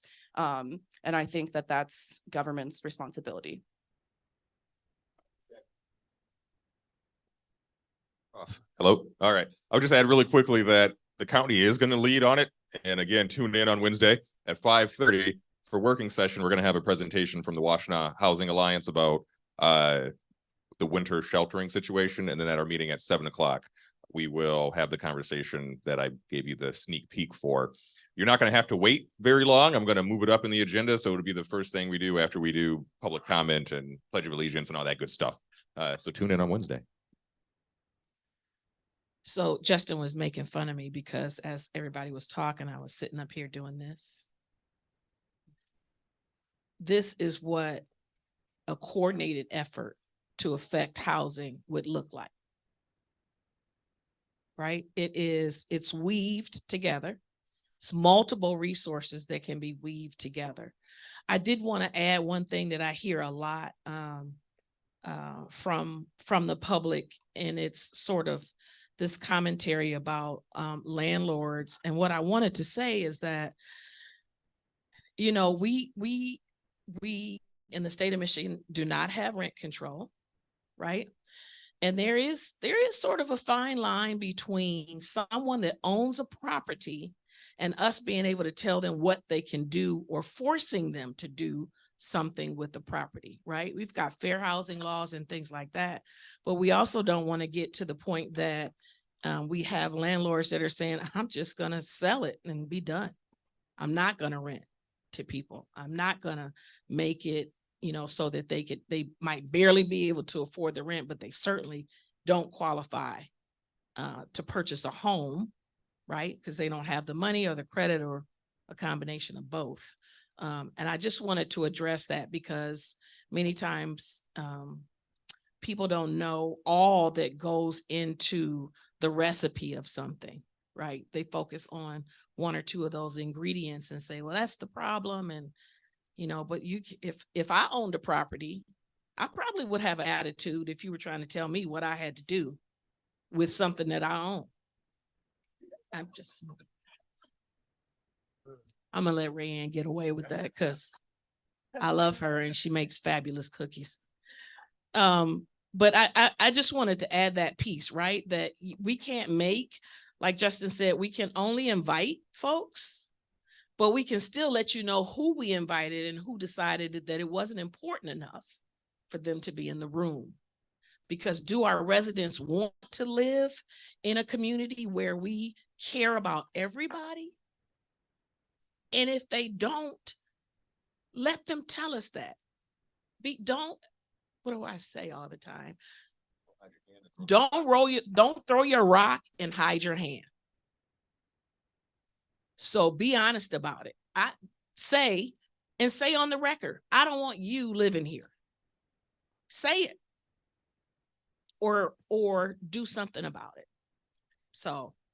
Thank you, Caroline. And do keep in mind, folks, in this room and online, we are a political party in this, you know, not all the panelists, of course, they're our guests, but the Washtenaw County Democratic Party is a political party. And if there are folks who don't want to be in that room, who don't want to be at the table, who don't care about all the folks living in their communities, we all, the people, we can vote them out.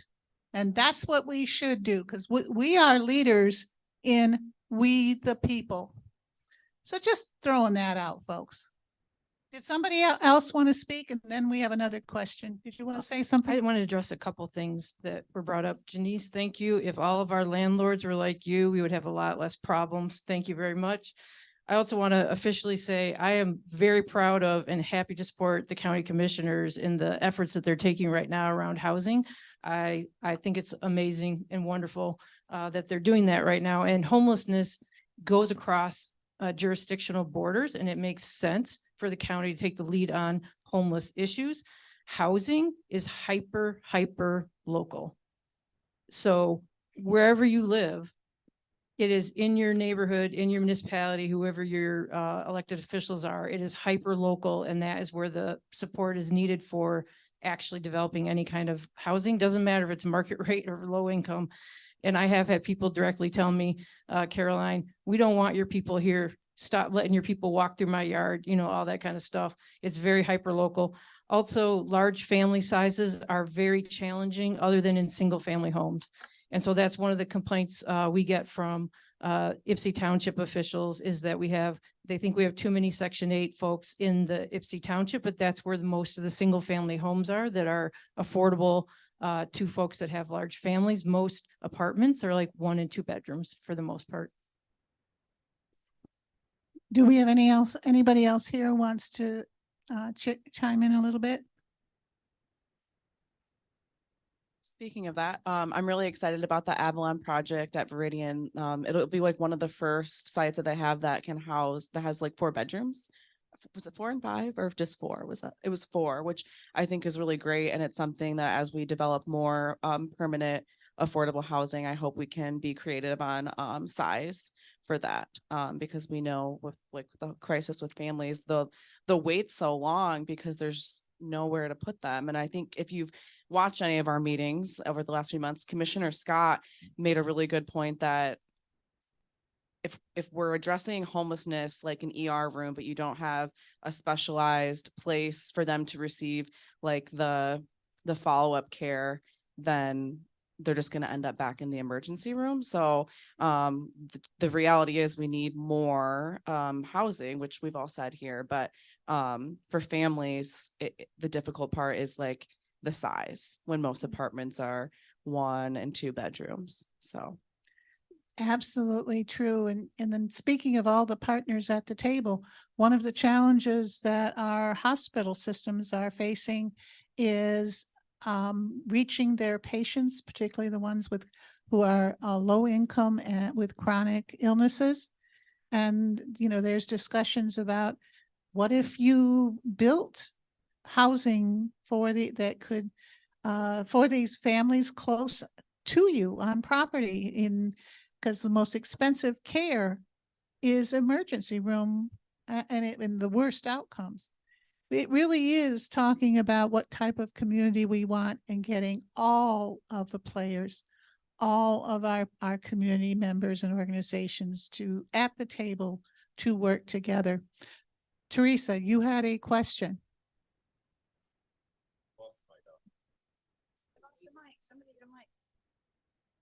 So I want to pick up on something both Kathy said and Janice said, and everybody has said.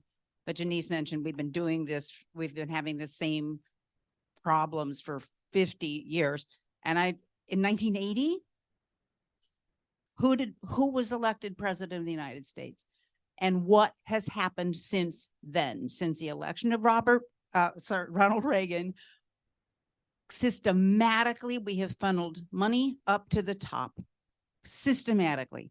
So everybody, trillions and trillions of dollars have been taken from us and given to the very top. So when and I said this at actually a county commission meeting a few months ago, we just always have to keep in our minds the context that has left us scrambling for crumbs.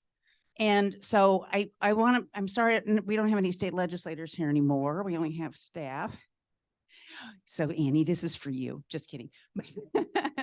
Thank God we have an entire, except for HD 46, but our entire state delegation. And of course, Debbie and our US delegation is Democratic, picking up on Kathy, the power's in our hands. But I'm wondering, you guys, and thinking about the state budget. I mean, what I said at the county, we got to tax the rich, obviously. We have to tax the rich and corporations because we should not be scrambling for crumbs like this. So I'd like to hear you guys just talk with, what you can about what is happening in state policy, what chances do we have of changing the tax code in Michigan, at least to pull down more money from the super wealthy. So would you just because when we talk about, I want a picture of that in the newsletter of your woven. That's beautiful. It's so cool. So, but also the state and federal system goes, we can't do it by ourselves. We can't do it by ourselves. We need help. So So real quick, we'll let Annie take it away. But I remember being at a forum and we had state and federal, we had Debbie and Jimmy and some state and federal folks. And they said they want to be at the table and they want to cooperate. Let's make sure they are. Annie, talk a little bit about the state. Your question about yeah, I can't answer that and I also don't think I don't know. I don't want to speak for the members that are actually elected officials in the legislature, but as a staff person, I don't see that happening. We've done a lot of things that impact taxes in Michigan in the last 10 months. I just don't see that one. It's not even something that I've heard being talked about, but what we have been doing related to housing, 2 years ago in the state budget, Senator Irwin and I worked really hard to get some dollars for permanent supportive housing. And we wanted 26 million, we got 6, and we're continuing to fight for more, but the 6 million has been spread over the course of 3 years to about 5 supportive housing agencies throughout Michigan. There are not a lot of permanent supportive housing agencies. Avalon, when they started 30 years ago, it was like this new, like unheard of revolutionary thing. So we're hoping that we can get more permanent supportive housing agencies as we get more funding at the state level to help support that. But there's other things happening right now with changes to different programs that allow developers to build. And then we've actually been working with Jennifer Hall on trying to get some more dollars for our housing commissions throughout the state that can help renovate and keep up with the existing properties that we have and making sure that we can keep those. There's other things happening too with just like tons of gap funding for housing developers that build affordable and missing middle housing. So those are like hopeful, and those are mostly budget issues, but there's also some policy issues with zoning and with the way that brownfield works. So there's a lot going on, and I could get into the weeds, but I'm not going to. Jeff, if he was still here, he could a little bit, and maybe that's another panel down the road and we can actually really get and maybe bring Nathan Vogt and talk about the details on that if folks are interested. But there are a lot of things happening, even if like changing the tax code isn't one of them. I mean, one thing that I would love to see is regulation on Airbnbs, short-term rentals, because that, at least in Washtenaw County, is a huge burden on our local housing. And I know that Ann Arbor made some changes before you were on city council. Yeah. And I'm hoping other municipalities will, but the reality is like they're already here. And it's actually, the problem's bigger than any of us even realize. But when you look on Airbnb, you can see all the properties, and that's housing that someone and a family can't use. So there's a lot of things that could be done both through policy and budget. One of the things that that my boss has been trying to talk to the department on MDHHS on is creating a Medicaid code for supportive housing. Other states, Washington State has done it. There's a number of ways to make a difference just in the budget. And to do anything good, you need money behind it. So we just continue to push for housing access by way of the budget, but also thinking of ways through policy like the source of income bills and some of the changes that have been made to other areas that impact the building of housing. So I think Caroline has one more comment, but and there might be another question. I do want to make sure that people stay for the very end, because I asked all the panelists to, as the final, closeout, to tell us as citizens, as residents of Washtenaw County, what they think we can do to help make a difference around housing and homelessness. One thing, not, well, you can do more than one thing, but nice and short, we'll go down the line and have that takeaway for all of us in this room and online.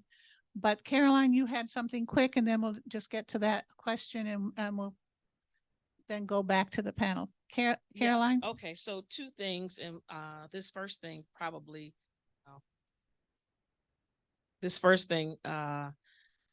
people may not see a connection to the housing crisis. And I'm not going to apologize, but I'm going to say I'm gonna be offending some folks when I say this.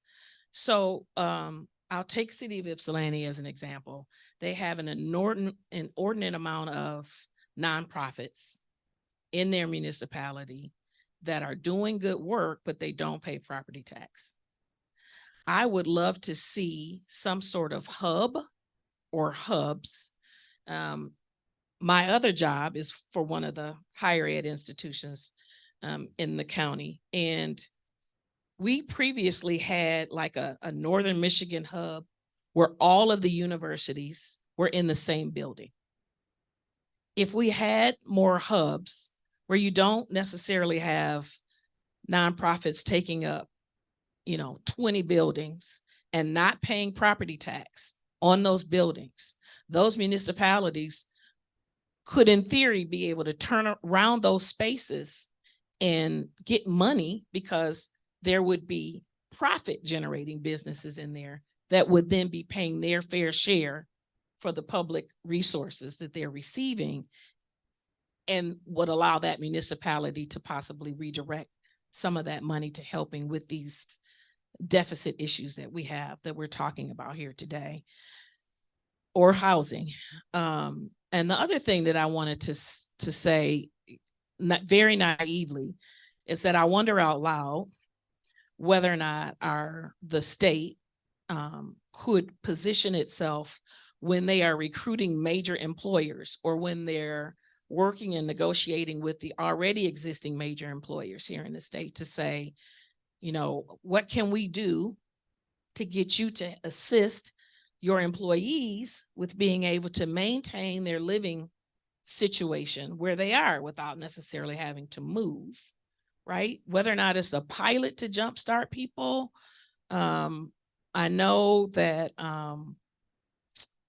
my employer has an agreement, has a partnership where if you work for the university and you're trying to buy a property, a house in Ypsilanti Township or parts of the city of Ypsi, you qualify for a grant up to $15,000, depending on the area, that you don't have to pay back as long as you stay in that property for 5 years. If we could expand programs like that, it might be helpful to individuals. But I just think we have to start looking at things that we have not touched before. Thank you, Caroline. There's not going to be time to answer this question, but I just want to ask if anyone on the panel would permit Samara Roberts to contact you afterwards to get an answer to the question. She wants to know what housing resources are there for women leaving relationships involving domestic violence. Is there anyone on the panel she could contact afterwards? So in her situation, she should talk to Safe House. They are the expert in the county.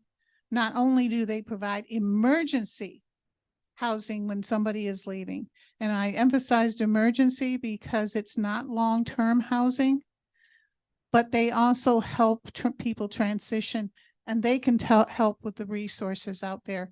So I would recommend, unless somebody else has something to add, that she calls Safe House. And she can look it up. If not, have her call anybody on the panel, me, and we'll make sure she gets in touch with them and has the contact information. They've really come back from COVID. They've got a lot of case managers hired, and they're doing good work.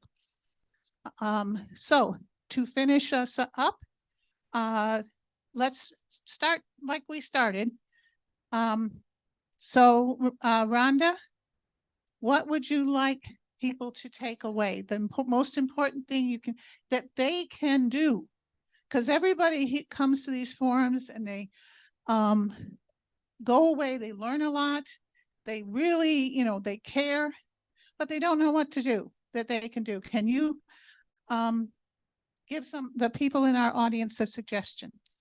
Well, I agree with Commissioner Sanders that I think everyone needs to be part of the conversation, come into the room and start addressing these things. And I personally think that each of us can advocate within our communities to provide the resources that are necessary to prevent and end homelessness.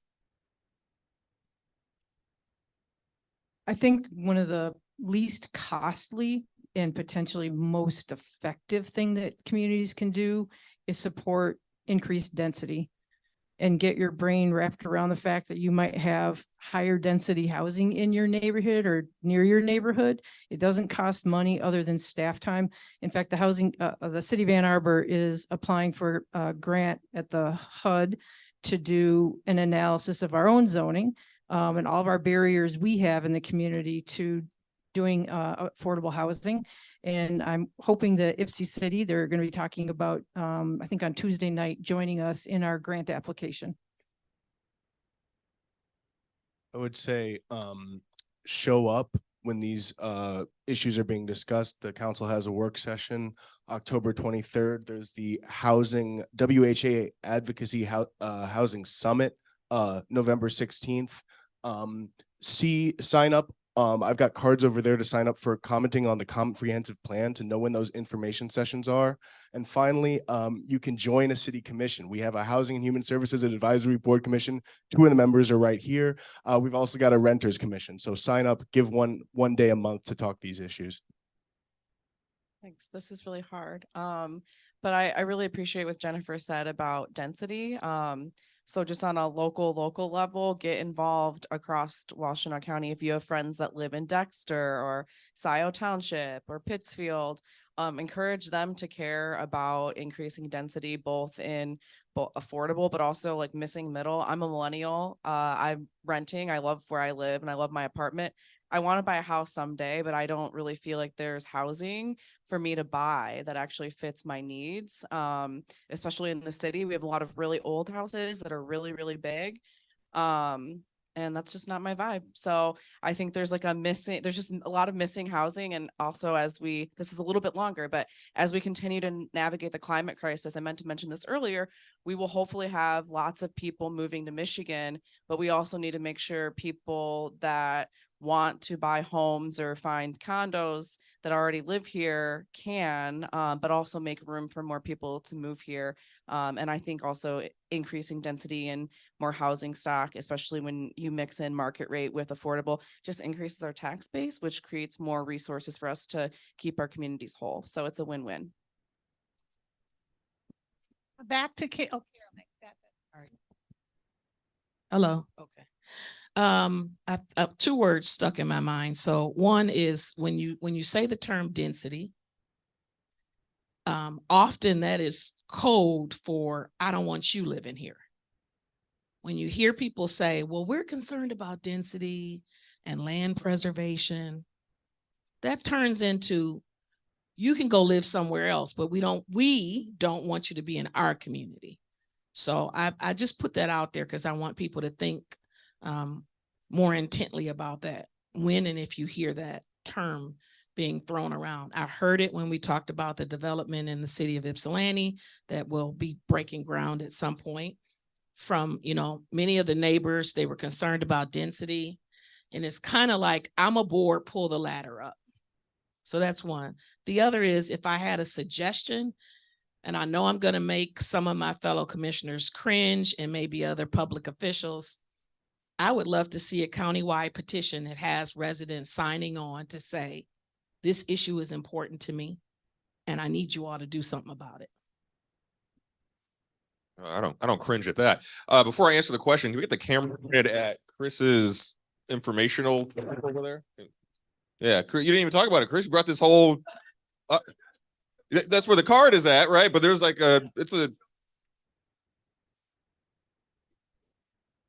great. All right, you can point it back at me now. All right. There we go. There we go. I'm in focus. All right, great.